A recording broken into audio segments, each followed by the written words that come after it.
Lord. ದೇವರ ಅತಿ ಪರಿಶುದ್ಧವಾದ ನಾಮಕ್ಕೆ ಸ್ತೋತ್ರವಾಗಲಿ. ದೇವರ ಕೃಪೆ ನಿಮ್ಮ ಮೇಲೆ ಇಳಿದು ಬರಲಿ ಪ್ರಿಯರೇ. ಇವತ್ತು ನಾನು ಆ ಒಂದು ಪ್ರಾರ್ಥನೆ, ಆರಾಧನೆ, ಸ್ತುತಿ, ಸ್ತೋತ್ರ, ವಾಕ್ಯದ ಭಾಗಗಳನ್ನು ನಾವು ಪ್ರಾರಂಭಿಸಲಿಕ್ಕೆ ದೇವರು ಕೊಟ್ಟದ ಕೃಪೆಗಾಗಿ ಸ್ತೋತ್ರ. ಪ್ರಾರ್ಥನೆ ಆಯಿತು. ನಾವು ಆರಾಧನೆ ಭಾಗವನ್ನು ಮುಗಿಸಿ ವಿಜ್ಞಾಪನೆ ಪ್ರಾರ್ಥನೆಗೆ ಬಂದಿದ್ದೀವಿ. ವಿಜ್ಞಾಪನೆ ಪ್ರಾರ್ಥನೆ ಜೋಸೆಫ್ ಅಂಕಲ್ಗೋಸ್ಕರ ನಾವು ಪ್ರಾರ್ಥನೆ ಮಾಡಿದ್ವು. ಅದು ಒಳ್ಳೆ ಆರೋಗ್ಯವನ್ನು ದೇವರು ಕೊಡಲಿ. ಅವರಿಗೆ 120 ವರ್ಷ ಬದುಕಿರಬೇಕು ಅಂತ ಆಸೆ ಇತ್ತು. ಆ 120 ವರ್ಷ ಅವ್ರು ಪೂರೈಸಲಿದ್ರೆ ನಾವು ಪ್ರಾರ್ಥನೆ ಮಾಡೋದು.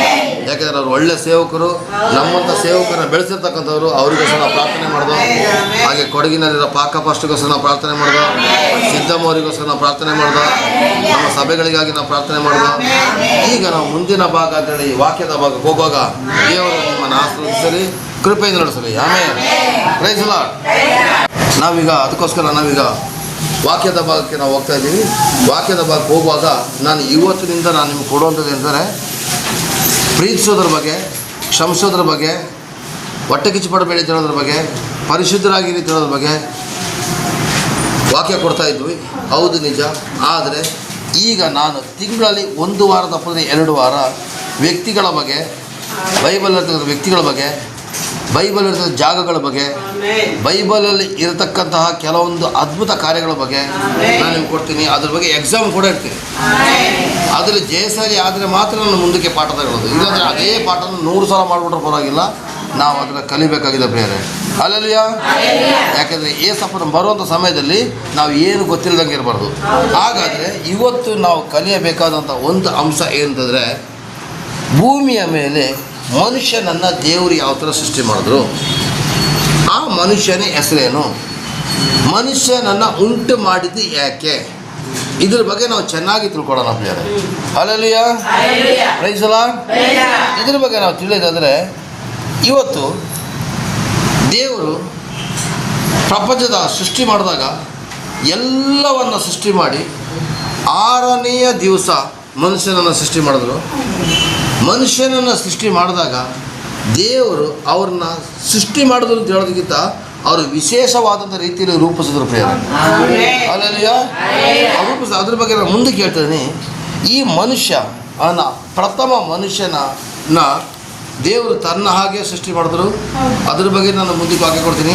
ಹಾಗಾದರೆ ಈ ಪ್ರಥಮ ಮನುಷ್ಯನ ಹೆಸರು ಏನು, ಅವನು ಯಾರು ಅಂತ ನಾವು ನೋಡೋದೇ ಆದರೆ, ಪ್ರಥಮ ಮನುಷ್ಯನ ಹೆಸರು ಆದಾಮ ಮತ್ತು ಅವ್ವ. ಹೇಳ್ಬೇಕು, ಜೋರಾಗಿ ಹೇಳ್ಬೇಕು. ಅವ್ವ, ಜೋರಾಗಿ ಹೇಳಿ, ಗೊತ್ತಿರೋದನ್ನು ಜೋರಾಗಿ ಹೇಳಿ, ಭಯಪಡಬೇಡಿ. ಆದಾಮ ಮತ್ತು ಅವ್ವ. ಈ ಆದಾಮ ಯಾರು, ಇದನ್ನು ನಾವು ನೋಡೋದೇ ಆದರೆ, ಈ ಆದಾಮನ ಬಗ್ಗೆ ನಾವು ನೋಡೋದೇ ಆದರೆ ಪ್ರಿಯರೇ, ಈ ಪ್ರಥಮ ಮನುಷ್ಯನಾದ ಆದಾಮ ಯಾರು ಅಂತ ಬೈಬಲಲ್ಲಿ ತೋರಿಸಿದೆ ಅಂತ ನೋಡೋದಾದರೆ, ಲೂಕ 3:38 ಓದಿ.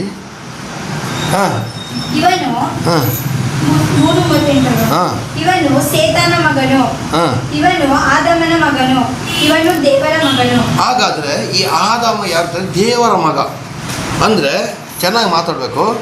ಆದಾಮ ಯಾರ್ದರೆ ಒಬ್ಬ ದೇವರ ಮಗ. ಅಂದರೆ ಪ್ರತಿಯೊಬ್ಬ ಮನುಷ್ಯನು ಕೂಡ ಈ ಲೋಕದಲ್ಲಿ ಈಗಿರೋಂಥ ಮನುಷ್ಯ ತಂದೆ ತಾಯಿಗಳಿಂದ ಹುಟ್ಟಿದ್ರೆ, ಆದಾಮ ದೇವರ ಕೈಯಿಂದಲೇ ಹುಟ್ಟಿರ್ತಕ್ಕಂಥ ವ್ಯಕ್ತಿ. ಯಾರ ಕೈಯಿಂದ ಹುಟ್ಟಿರ್ತಕ್ಕಂಥದ್ದು? ದೇವರ ಕೈಯಿಂದಲೇ. ಅದು ಗಂಡು ಹೆಣ್ಣಿನ ಸಂಬಂಧದಿಂದ ಹುಟ್ಟಲಿಲ್ಲ. ದೇವರ ಪರಿಶುದ್ಧವಾದ ಕೈಗಳೇ ಅವನನ್ನು ನಿರ್ಮಾಣ ಮಾಡ್ತಾರೆ. ಪರಿಶುದ್ಧವಾದಂಥ ಕೈಗಳಲ್ಲೇ ಅವರು ರೂಪಿಸಿದ್ರು. ಅದರಲ್ಲಿ ಎಕ್ಸ್ಟ್ರಾ ಕಾನ್ಸಂಟ್ರೇಟ್ ಮೈಂಡ್ ಇಟ್ಕೊಂಡು, ಎಕ್ಸ್ಟ್ರಾ ಒಂದು ಜ್ಞಾನವನ್ನು ಉಪಯೋಗಿಸಿ, ಎಕ್ಸ್ಟ್ರಾ ಒಂದು ಪ್ರೀತಿಯಿಂದ ದೇವರು ಏನು ಮಾಡ್ತಿದ್ದಾರೆ, ಮನುಷ್ಯನನ್ನು ಉಂಟು ಮಾಡಿದರು ಅಥವಾ ರೂಪಿಸಿದರು ಪ್ರಿಯರೇ. ಅಲ್ಲಲ್ಲಿಯ ಎಲ್ಲರೂ ಕೂಡ ತಂದೆ ತಾಯಿಗಳಿಂದ. ಆದರೆ ಈ ಆದಾಮ ದೇವರಿಂದನೇ ಸೃಷ್ಟಿಯಾದ, ದೇವರಿಂದನೇ ಉಂಟು ಮಾಡಲ್ಪಟ್ಟ, ದೇವರಿಂದ ರೂಪಿಸಲ್ಪಟ್ಟ, ದೇವರಿಂದನೇ ಒಂದು ಆಕಾರಕ್ಕೆ ಬಂದ. ಅಲ್ಲಲ್ಲಿಯ ಹಾಗಾದರೆ ದೇವರು ಮನುಷ್ಯನನ್ನು ಸುಂದರವಾಗಿ ರೂಪಿಸಿದ್ದಾರೆ ಪ್ರಿಯರೇ. ಹಾಗಾದರೆ ಆದಿಕಾಂಡ 2:7 ನಾವು ತೆಗೆದುಕೊಳ್ಳೋದೇ ಆದರೆ, ಇದರಲ್ಲಿ ಏನು ಬರ್ದಿದೆ ಅಂತ ನೋಡ್ತೀರಾ? ಆದಿಕಾಂಡ 2:7 ಓದಿ. ಆದಿಕಾಂಡ 2:7. ಹೀಗಿರಲು ನೆಲದ ಮಣ್ಣಿನಿಂದ ಮನುಷ್ಯರನ್ನು ರೂಪಿಸಿ ಅವನ ಮೂಗಿನಲ್ಲಿ ಜೀವಶ್ವಾಸವನ್ನು ಊದಿದನು. ಆಗ ಮನುಷ್ಯನು ಬದುಕುವ ಪ್ರಾಣಿಯಾದನು. ನಾನು ನಿಮಗೆ ಅವತ್ತೇ ಹೇಳಿದ್ದೀನಿ, ಬದುಕುವ ಪ್ರಾಣಿ ಅಂತ ಹೇಳ್ಬಾರ್ದು, ಜೀವಾತ್ಮನಾದನು ಅಂತ ಓದಬೇಕು. ಓದಿ ಇನ್ನೊಂದ್ಸಲ. ಈಗಿರಲು ತಂದೆಯಾದ ದೇವರು ಹ್ಮ್. ನೆಲದ ಮಣ್ಣಿನಿಂದ ಮನುಷ್ಯರನ್ನು ರೂಪಿಸಿ ಅವನ ಮೂಗಿನಲ್ಲಿ ಜೀವಶ್ವಾಸವನ್ನು ಊದಿ ಆಗ ಮನುಷ್ಯನು ಹ್ಮ್. ಬದುಕುವ ಜೀವಾತ್ಮನಾದನು. ಜೀವಾತ್ಮನಾದನು. ಅವನು ಪ್ರಾಣಿ ಆಗಲಿಲ್ಲ, ಅವ್ನು ಜೀವಾತ್ಮ ಆದರು. ಪ್ರಾಣಿ ಆಗಲಿಲ್ಲ ಅಂತ ಹೇಳಿದ್ರೆ ಮತ್ತೆ ನಾನು ಸಾಕ್ಷಿ ಕೊಡ್ತೀನಿ. ಆದಿಕಾಂಡ 1:20 ಸಾಕ್ಷಿ ಕೊಡ್ತೀನಿ, ಆಯಿತಾ? ಇಲ್ಲಿ ಬೈಬಲಲ್ಲಿ ಏನಾಗಿದ್ದರೆ, ಆ ಒಂದು ಕಾಲದಲ್ಲಿ ಆ ಪಂಡಿತರು ಬಂದಾಗ, ಯಾರು ಕೇಳಿಸ್ಕೊಳ್ಳಿ ಅಲ್ಲ, ಬೈಬಲ್ ಬಗ್ಗೆ ಜ್ಞಾನ ಕೊಡೋದಕ್ಕೋಸ್ಕರ ಹೊರಗಡೆ ದೇಶದಿಂದ ಮಿಷನರಿ ಅವ್ರು ಬಂದಾಗ ಇನ್ನೂರ ಕೈಯಿಂದ ಟ್ರಾನ್ಸ್ಲೇಟ್ ಮಾಡಿಸಿದ್ರು. ಮಾಡಿಸೋಕೆ ಏನಾಯಿತು, ಈಗ ನೋಡಪ್ಪ, ಮಲಯಾಳ ಭಾಷೆನ ಕನ್ನಡದಲ್ಲಿ ಟ್ರಾನ್ಸ್ಲೇಟ್ ಮಾಡೋಕೆ ಸ್ವಲ್ಪ ತಪ್ಪು ಬರೋದಿಲ್ವಾ? ನಿಮಗೆ ವಿವರಿಸ್ಬಿಟ್ಟು ಕೊಡುವಾಗ ಬರ್ತದೆ ಇಲ್ವಾ? ಅಲ್ಲಲ್ಲಿಯಾ ಬರ್ತದೆ ತಾನೆ? ಒಂದು ಭಾಷೆಯಿಂದ ಇನ್ನೊಂದು ಭಾಷೆಗೆ ವಿವರಿಸ್ಬಿಟ್ಟು ಕೊಡುವಾಗ ತಪ್ಪು ಮಿಸ್ಟೇಕ್ ಬರ್ತದೆ. ಹಾಗೆಯೇ ಇಂಗ್ಲೀಷಲ್ಲಿ ಗ್ರೀಕ್ ಭಾಷೆ, ಇಬ್ರಿಯ ಭಾಷೆ, ಹಂಗೆ ಇಂಗ್ಲೀಷು, ತಮಿಳು, ಕನ್ನಡ ಹಿಂಗೆ ಮಾಡ್ಕೊ ಬರುವಾಗ ಸ್ವಲ್ಪ ತಪ್ಪುಗಳು ಆಗೇ ಆಗ್ತದೆ ಭಾಷೆಗಳನ್ನು ವಿವರಿಸ್ಕೊಡುವಾಗ. ಆಗ ಇವ್ರು ಏನು ಮಾಡಿದ್ರು, ಬದುಕೋ ಪ್ರಾಣಿ ಅದನ್ನು ಬರೆದ್ಬಿಟ್ರು. ಇಲ್ಲ, ಜೀವಾತ್ಮನಾದನು ಅಂತ ನಾವು ಓದಬೇಕು. ಇಲ್ಲಿ ನೋಡಿ ಪ್ರಿಯರೇ, ಇಲ್ಲಿ ನಾವು ಗಮನಿಸಬೇಕಾದ ವಿಷಯ ಏನು ಗೊತ್ತಾ ಪ್ರಿಯರೇ, ಈ ಆದಾಮ ಪ್ರಥಮ ಮನುಷ್ಯ.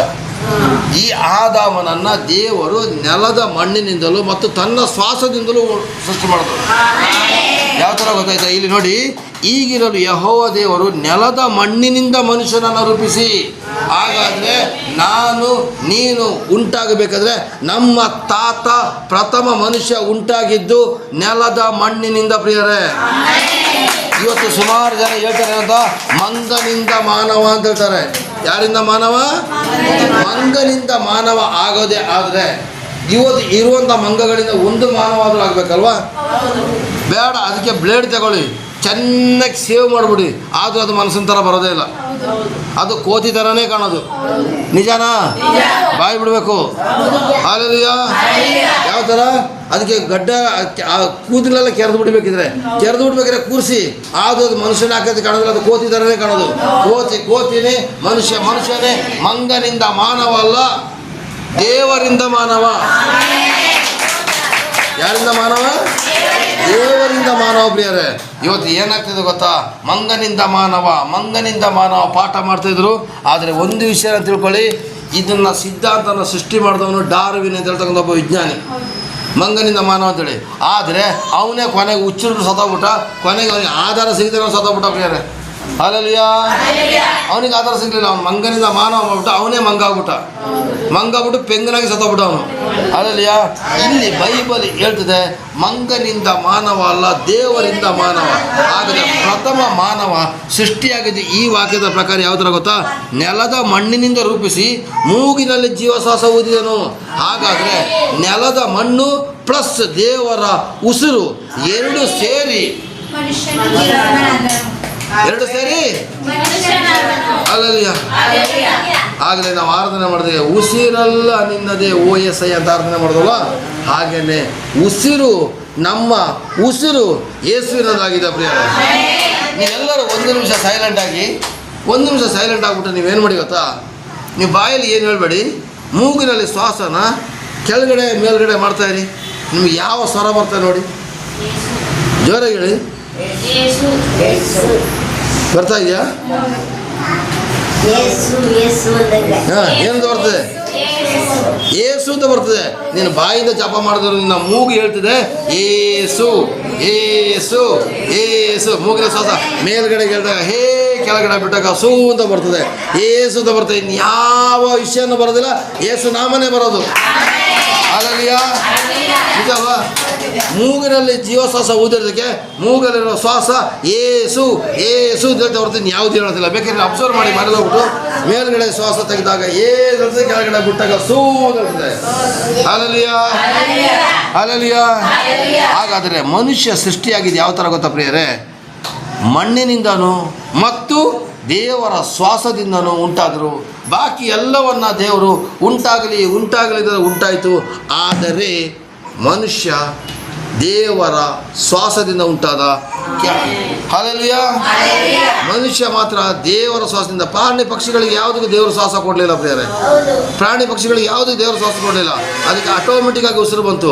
ಆದರೆ ಮನುಷ್ಯನಿಗೆ ಮಾತ್ರ ಜೀವ ಶ್ವಾಸವನ್ನು ಊದಿದ್ರು. ಅದೇ ಜೀವಾತ್ಮ. ಈಗ ನಮ್ಮೊಳಗಡೆ ಇರುವಂಥ ಪವಿತ್ರಾತ್ಮನು ಕೂಡ ಅದೇನೇ. ಹಲ್ಲೆಲೂಯಾ. Hallelujah, hallelujah. ಯಾವಾಗ ದೇವರು ತನ್ನ ಜೀವವನ್ನು ಕೊಟ್ಟರೋ ಆ ಮನುಷ್ಯ ಜೀವ ಆತ್ಮನಾದ. ಅಂದರೆ ಜೀವ ಅಂತ ಹೇಳಿದ್ರೆ ಮನುಷ್ಯನಿಗೆ ಸಂಬಂಧಪಟ್ಟಿರ್ತದೆ, ಆತ್ಮ ಅಂತ ಹೇಳಿದ್ರೆ ದೇವರಿಗೆ ಸಂಬಂಧಪಟ್ಟಿರ್ತದೆ. ಇದು ಎರಡು ಸೇರಿ ದೇಹದ ಒಳಗಡೆ ಸೇರಿದಾಗ ಅಲ್ಲಿ ದೇಹ ಆತ್ಮನಾದ. Hallelujah, hallelujah, praise the lord. ಇವತ್ತು ನಾವು ಬದುಕಿರುವಲ್ಲಿವರೆಗೂ ದೇಹದಲ್ಲಿ ಬದುಕಿರ್ತೇವೆ. ನಮ್ಮ ಒಳಗಡೆ ದೇವರು ಉಸಿರಿಸಿರದಂತಕ್ಕಂಥ ಆತ್ಮ ನಮ್ಮ ಒಳಗಡೆ ಇದೆ ಪ್ರಿಯರೇ. ಸತ್ತಾಗ ನಮ್ಗೆ ಏನು ಹೇಳ್ತಾರೆ ಗೊತ್ತಾ? ಚಂದ್ರಶೇಖರ ಸತ್ತು ಹೋದ ಅಂತ ಹೇಳ್ತಾರೆ, ಆದರೆ ಎಲ್ಲಿಗೆ ಹೋದ ಅಂತ ಯಾರಿಗೂ ಗೊತ್ತಿಲ್ಲ. ಯಾಕೆ ಸತ್ತು ಹೋದ ಅಂತ ಹೇಳ್ತಾರೆ? ಅಲ್ಲೇ ಹೆಣ ಬಿದ್ದಿರ್ತದಲ್ವ, ಅಲ್ಲೇ ಹೆಣ ಮಲಗಿರ್ತದಲ್ವ. ಆದರೂ ಅವನ ಹೆಸರನ್ನ ಹೇಳೋದಿಲ್ಲ. ಈಗ ಹಾಸ್ಪಿಟ್ಲ್ ಒಬ್ಬರು ಸತ್ತೋದ್ರಪ್ಪ, ಹಾಸ್ಪಿಟ್ಲ್ ಒಬ್ಬರು ಸತ್ತೋದ್ರು, ಚೆನ್ನಾಗಿ ಕೇಳಿಸ್ಕೊಳ್ಳಿ. ಆಗ ಮಲ್ಲಿಕಾರ್ಜುನ ಸತ್ತು ಹೋದ ಅಂತ ಹೇಳ್ತಾರೆ. ಬರುವಾಗ ಮಲ್ಲಿಕಾರ್ಜುನ ತಂತ್ರ ಅಂತ ಕೇಳೋದಿಲ್ಲ, ಹೆಣ ತಂತ್ರ ಅಂತಲೇ ಕೇಳೋದು. ನಿಜನಾ? ಏನು ಕೇಳೋದು? ಇಲ್ಲ, ಬಾಡಿ ಬಂತ ಅಂತಲೇ ಕೇಳೋದು. ನಿಜ ತಾನೆ? ಮಲ್ಲಿಕಾರ್ಜುನ ತಂತ್ರ ಅಂತ ಕೇಳೋದಿಲ್ಲ. ಹಾಗಾದರೆ ದೇಹಕ್ಕೆ ಹೆಸರು ಅಲ್ಲ ಮಲ್ಲಿಕಾರ್ಜುನ, ಆತ್ಮಕ್ಕೆ ಹೆಸರು ಮಲ್ಲಿಕಾರ್ಜುನ. ಮಲ್ಲಿಕಾರ್ಜುನ ಹೋದ, ಎಲ್ಲಿಗೆ ಹೋದ ಅಂತ ಗೊತ್ತಿಲ್ಲ. ಒಂದು ಸ್ವರ್ಗಕ್ಕೆ ಹೋಗ್ತದೆ, ಇಲ್ಲ ನರಕಕ್ಕೆ ಹೋಗ್ತದೆ. ಒಳ್ಳೆಯದನ್ನು ಮಾಡಿದರೆ ದೇವರು ದಯಪಾಲಿಸಿರ್ತಕ್ಕಂಥ ದೇವರ ಬಳಿಗೆ ಆತ್ಮ ಹೋಗ್ತದೆ. ಕೆಟ್ಟದನ್ನು ಮಾಡಿದ್ರೆ ಅವನು ಸೈತಾನನ ರಾಜ್ಯಕ್ಕೆ ಹೋಗ್ತಾನೆ ಅಥವಾ ನರಕಕ್ಕೆ ಹೋಗ್ತಾನೆ ಪ್ರಿಯರೇ. ಹಾಗಾದರೆ ಸತ್ತ ಮೇಲೆ ನಾವು ಎಲ್ಲಿಗೆ ಹೋಗ್ತಿದ್ದ ಅದ್ರ ಬಗ್ಗೆ ಪ್ರಸಂಗಿ 2:12 ಓದಿ. ಪ್ರಸಂಗಿ 12:7 ಓದಿ. ತೆಗೀರಿ, ಬೇಗ ಬೇಗ ತೆಗಿಬೇಕು. ಪ್ರಸಂಗಿ 12:7. 12:7. ಮಣ್ಣು ಭೂಮಿಗೆ ಸೇರಿ ಇದ್ದ ಹಾಗಾಗುವುದು, ಆತ್ಮವು ತನ್ನನ್ನು ದಯಪಾಲಿಸಿದ ದೇವರ ಬಳಿಗೆ ಸೇರುವುದು. ಇಷ್ಟರೊಳಗಾಗಿ ನಿನ್ನ ಸೃಷ್ಟಿಕರ್ತನನ್ನು ಸ್ಮರಿಸದಿರಬೇಡ. ಹೆಂಗ್ ಬರ್ತದೆ ನೋಡಿ. ಮಣ್ಣಿನಿಂದ ತಯಾರಾದ ಮಣ್ಣೊಳಗಡೆ ಸೇರ್ತದೆ. ಮಣ್ಣಿನ ತಯಾರಾದ ದೇಹ ಮಣ್ಣೊಳಗೆ ಸೇರ್ತದೆ. ಆತ್ಮವು ತನ್ನನ್ನು ದಯಪಾಲಿಸಿದ ದೇವರ ಬಳಿಗೆ ಹೋಗುವುದು. ಹಾಗಾದರೆ ದೇವರ ಬಳಿಗೆ ಹೋಗೋದು ಏನು ಗೊತ್ತಾ? ದೇಹ ಅಲ್ಲ,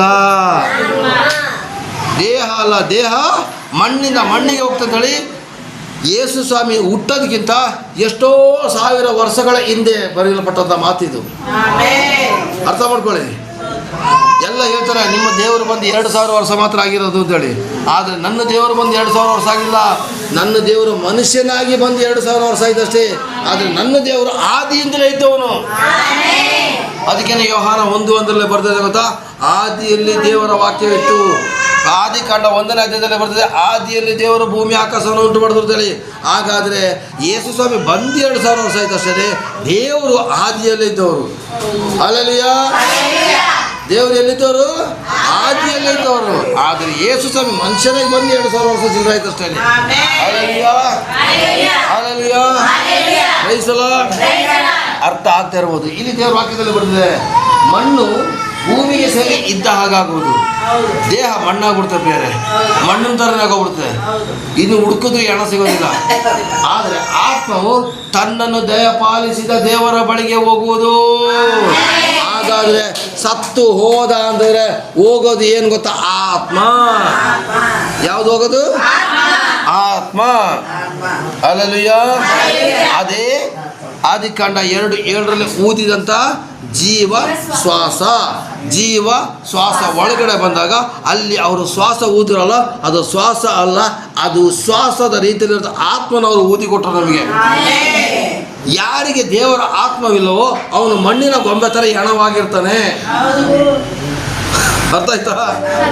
ಯಾರಿಗೆ ದೇವರ ಆತ್ಮನ ಊದಿ ಕೊಡ್ಲಿಲ್ಲೋ ದೇವರು, ಅವ್ರು ಏನಾಗಿರ್ತಾನೆ ಗೊತ್ತಾ? ಮಣ್ಣಿನ ಗೊಂಬೆ ಥರ ಇರ್ತಾನೆ.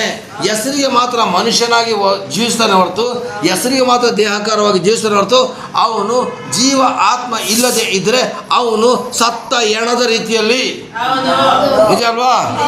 ಅದಕ್ಕೊಂದು ಆಧಾರದ ವಾಕ್ಯ ಕೊಡ್ತೀನಿ ತಗೊಳ್ಳಿ. ಹಾಗಾದರೆ ಪ್ರಿಯರೇ, ಮಣ್ಣು ಒಳಗಡೆ, ಮಣ್ಣಿನ ಗೊಂಬೆ ಒಳಗಡೆ ಜೀವಶ್ವಾಸ ಊದ್ದಾಗ ಅವನು ಜೀವಾತ್ಮ ಆದ್ವಲ್ಲ, ಹಾಗೇನೆ ನಾವು ಕೂಡ ಬದುಕಿದ್ದು ಸತ್ತವರಾಗಿದ್ದೋ, ಯಾವುದ್ಯಾವುದೋ ಜಾತಿ ಜನಾಂಗದಿಂದ ನಾವು ಬಂದಿದ್ದೋ, ನಮಗೂ ಕೂಡ ದೇವರು ತನ್ನ ಆತ್ಮವನ್ನು ಊದಿ ನಮ್ಮ ಒಳಗಡೆ ಇವತ್ತು ಜೀವಾತ್ಮ ಇದ್ದಾರೆ.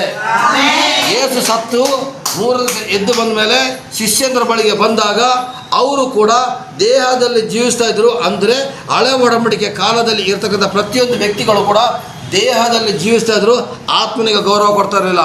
ಆದರೆ ಹೊಸ ಒಡಂಬಡಿಕೆಯಲ್ಲಿ ಯೇಸು ಸ್ವಾಮಿ ಸತ್ತು 3 ದಿವಸ ಎದ್ದು ಬಂದ ಮೇಲೆ ಅವರು ತನ್ನ ಆತ್ಮನನ್ನು ಊದಿದ ಮೇಲೆ ಹೊಸ ಒಡಂಬಡಿಕೆಯಲ್ಲಿ ನಾವು ಆತ್ಮಿಕ ಜೀವಮಾನ ಮಾಡ್ತಾ ಇದ್ದೀವಿ ಪ್ರಿಯರೇ. ಹಳೆ ಒಡಂಬಡಿಕೆಯಲ್ಲಿ ಯೇಸು ಸ್ವಾಮಿ ಬರೋದಕ್ಕಿಂತ ಮೊದಲು ಶಾರೀರಿಕ ಜೀವಮಾನ ಮಾಡ್ತಿದ್ರು. ಈಗ ಯೇಸು ಸ್ವಾಮಿ ಬಂದ ನಂತರ ಆತ್ಮಿಕ ಜೀವಮಾನವನ್ನು ನಾವು ಮಾಡ್ತಾ ಇದ್ದೀವಿ ಪ್ರಿಯರೇ. ಅದಕ್ಕೇನೆ ನಮಗೆ ಆತ್ಮಿಕ ಮಕ್ಕಳು ಅಂತ ಹೆಸರು, ಅದಕ್ಕೇನೆ ನಮಗೆ ದೇವರ ಮಕ್ಕಳು ಅಂತ ಹೆಸರು. ಅದಕ್ಕೆ ಆಧಾರವಾಗಿ ಯೋಹಾನ 20ನೇ ಅಧ್ಯಾಯ 21ನೇ ವಾಕ್ಯ ಓದಿ. ಅವ್ರು ಏನು ಮಾಡಿದ್ರು?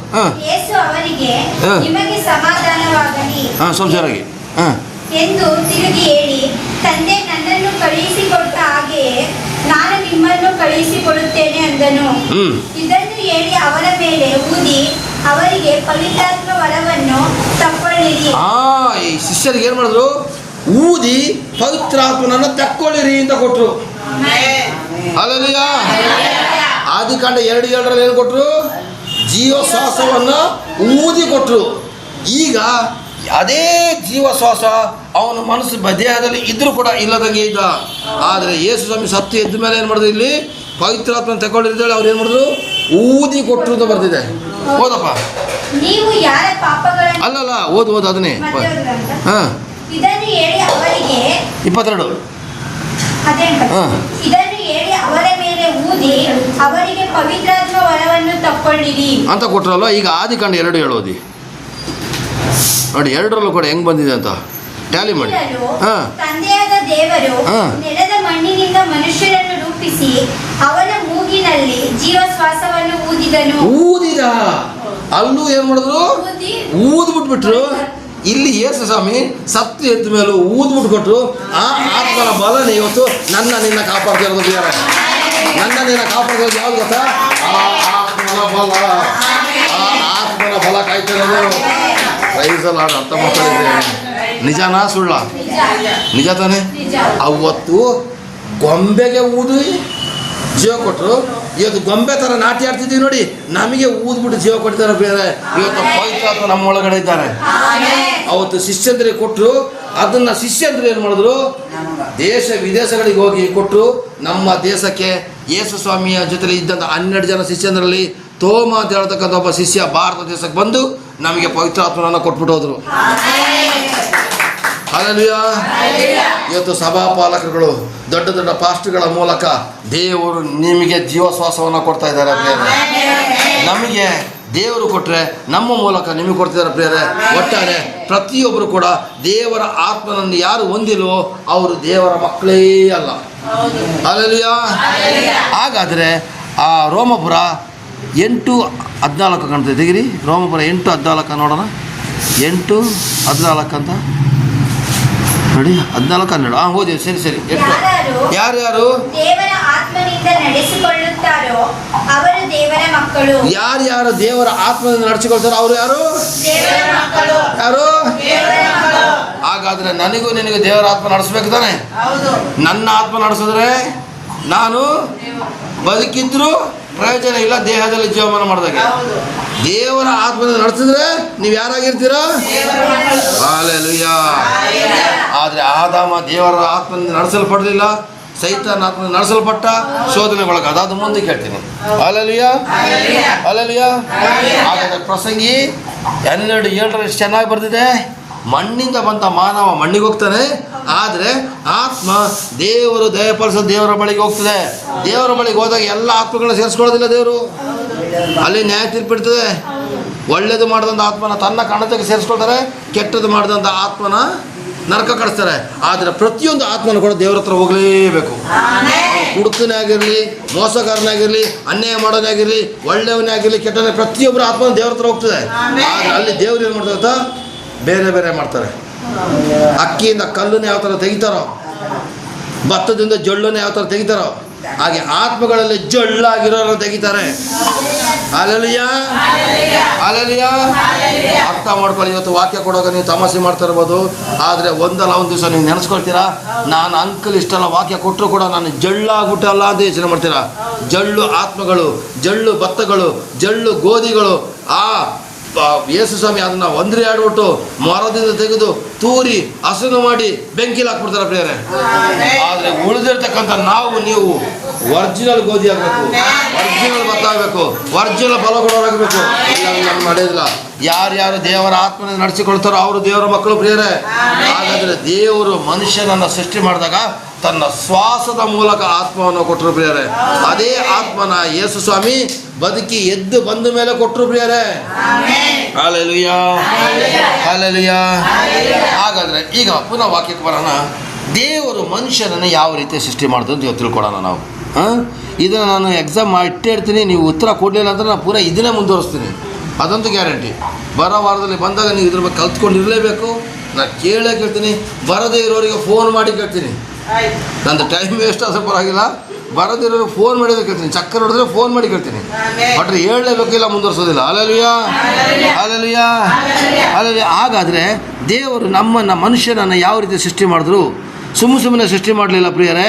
ಪ್ರಾಣಿ ಪಕ್ಷಿಗಳ ಥರ ಸೃಷ್ಟಿ ಮಾಡಲಿಲ್ಲ. ದೇವರು ಯಾವ ಥರ ಸೃಷ್ಟಿ ಮಾಡಿದ್ರೆ? ಆದಿಕಾಂಡ 1ನೇ ಅಧ್ಯಾಯ 26ನೇ ವಾಕ್ಯವನ್ನು ತೆಗೀರಿ. ದೇವರು ವಿಶೇಷವಾಗಿ ಸೃಷ್ಟಿ ಮಾಡಿದ್ರು. ನಮ್ಮನ್ನು ಪ್ರಾಣಿಗಳ ಥರ ಸೃಷ್ಟಿ ಮಾಡಲಿಲ್ಲ, ನಮ್ಮನ್ನು ದೇವರು ಥರನೇ ಸೃಷ್ಟಿ ಮಾಡಿದ್ದಾರೆ. ಅದಕ್ಕೆ ವಾಕ್ಯ ಆದಿಕಾಂಡ 1:26. ಆದಿಕಾಂಡ 1:26ರಿಂದ 28ರವರೆಗೆ. ಆದರೆ 26 ಓದಿ ಆದಮೇಲೆ 27 ಓದಿ, 27 ಆದಮೇಲೆ 28 ಓದಿ. ನಮ್ಮನ್ನು ದೇವರು ಸೃಷ್ಟಿ ಮಾಡುವಾಗ ಹೆಂಗೆ ವಿಶೇಷವಾಗಿ ಸೃಷ್ಟಿ ಮಾಡಿದ್ರು ನೋಡಿ. ಮನುಷ್ಯನನ್ನು ಸೃಷ್ಟಿ ಮಾಡುವಾಗ ದೇವರು ಪ್ರಾಣಿ ಪಕ್ಷಿಗಳ ತೆರೆಯಲ್ಲಿ ಸೃಷ್ಟಿ ಮಾಡಲಿಲ್ಲ, ವಿಶೇಷವಾದ ರೀತಿಯಲ್ಲಿ ಅವರು ಸೃಷ್ಟಿ ಮಾಡಿದ್ರು. ಆಧಾರ ನೋಡಿ, ಓದಿ. ಆಮೇಲೆ ದೇವರು ನಮ್ಮ ಸ್ವರೂಪದಲ್ಲಿ ನಮ್ಮ ಹೋಲಿಕೆಗೆ ಸರಿಯಾಗಿ ಮನುಷ್ಯರನ್ನು ಉಂಟು ಮಾಡೋಣ. ಆಮೇಲೆ ದೇವರು ನಮ್ಮ ಸ್ವರೂಪದಲ್ಲಿ ನಮ್ಮ ಹೋಲಿಕೆಗೆ ಸರಿಯಾಗಿ ಉಂಟು ಮಾಡೋಣ. ಹಾಗಾದರೆ ನೀವು ಇರೋದು ದೇವರ ಸ್ವರೂಪದಲ್ಲಿ, ದೇವರ ಹೋಲಿಕೆಯಲ್ಲಿದ್ದೀವಿ. ಆದರೆ ಇವತ್ತು ಜನಗಳು ದೇವರ ಹೋಲಿಕೆಯಲ್ಲಿ ಕಾಣ್ತಲ್ಲ, ಬರೀ ಸೈತಾನ ಹೋಲಿಕೆಯಲ್ಲೇ ಕಾಣ್ತಾ ಇದ್ದಾರೆ. ನಿಜ. ದೇವರು ತನ್ನ ಸ್ವರೂಪದಲ್ಲಿ ಉಂಟು ಮಾಡಿದ್ದಾರೆ. ಕೋತಿ, ಕತ್ತೆ, ನಾಯಿ ಅಂತ ಬೈಬೇಡಿ. ಅವ್ರು ನಾಯಿ ಥರ ಇಲ್ಲ, ಕತ್ತೆ ಥರ ಇಲ್ಲ, ಕೋತಿ ಥರ ಇಲ್ಲ. ನೀವು ಯಾವಾಗ ಕೋತಿ ಅಂತ ನಿಮ್ಮ ಮನೆ ಮಕ್ಕಳಿಗೆ ಬೈದ್ರಿ, ನಾಯಿ ಅಂತ ನೀವು ಬೈದ್ರಿ, ದೇವರಿಗೆ ನೀವು ಅವಮಾನ ಮಾಡ್ದಂಗೆ. ಯಾಕತ್ತ ದೇವರು ನಾಯಿನ ಥರ ಸೃಷ್ಟಿ ಮಾಡಲಿಲ್ಲ. ನಾಯಿ ಅಂತ ಬೈತೀವಿ ನಾವು, ನೋಡಿದ್ದೀರಾ? ಬೇಕರಿ ನಗು ಬರ್ತಾ ಇದೆ. ಹೇಳವ ಏನವ? ಬೈದ್ಯಲ್ಲ? ನೋಡ್ದಾ? ನಾಯಿ ಅಂತ ಬೈದಾಗ ದೇವ್ರಿಗೆ ಅವಮಾನ ಮಾಡ್ದಂಗೆ. ಯಾಕಂತ ದೇವರು ನಾಯಿ ಥರ ನಿನ್ನ ಮಗನ ಸೃಷ್ಟಿ ಮಾಡಲಿಲ್ಲ.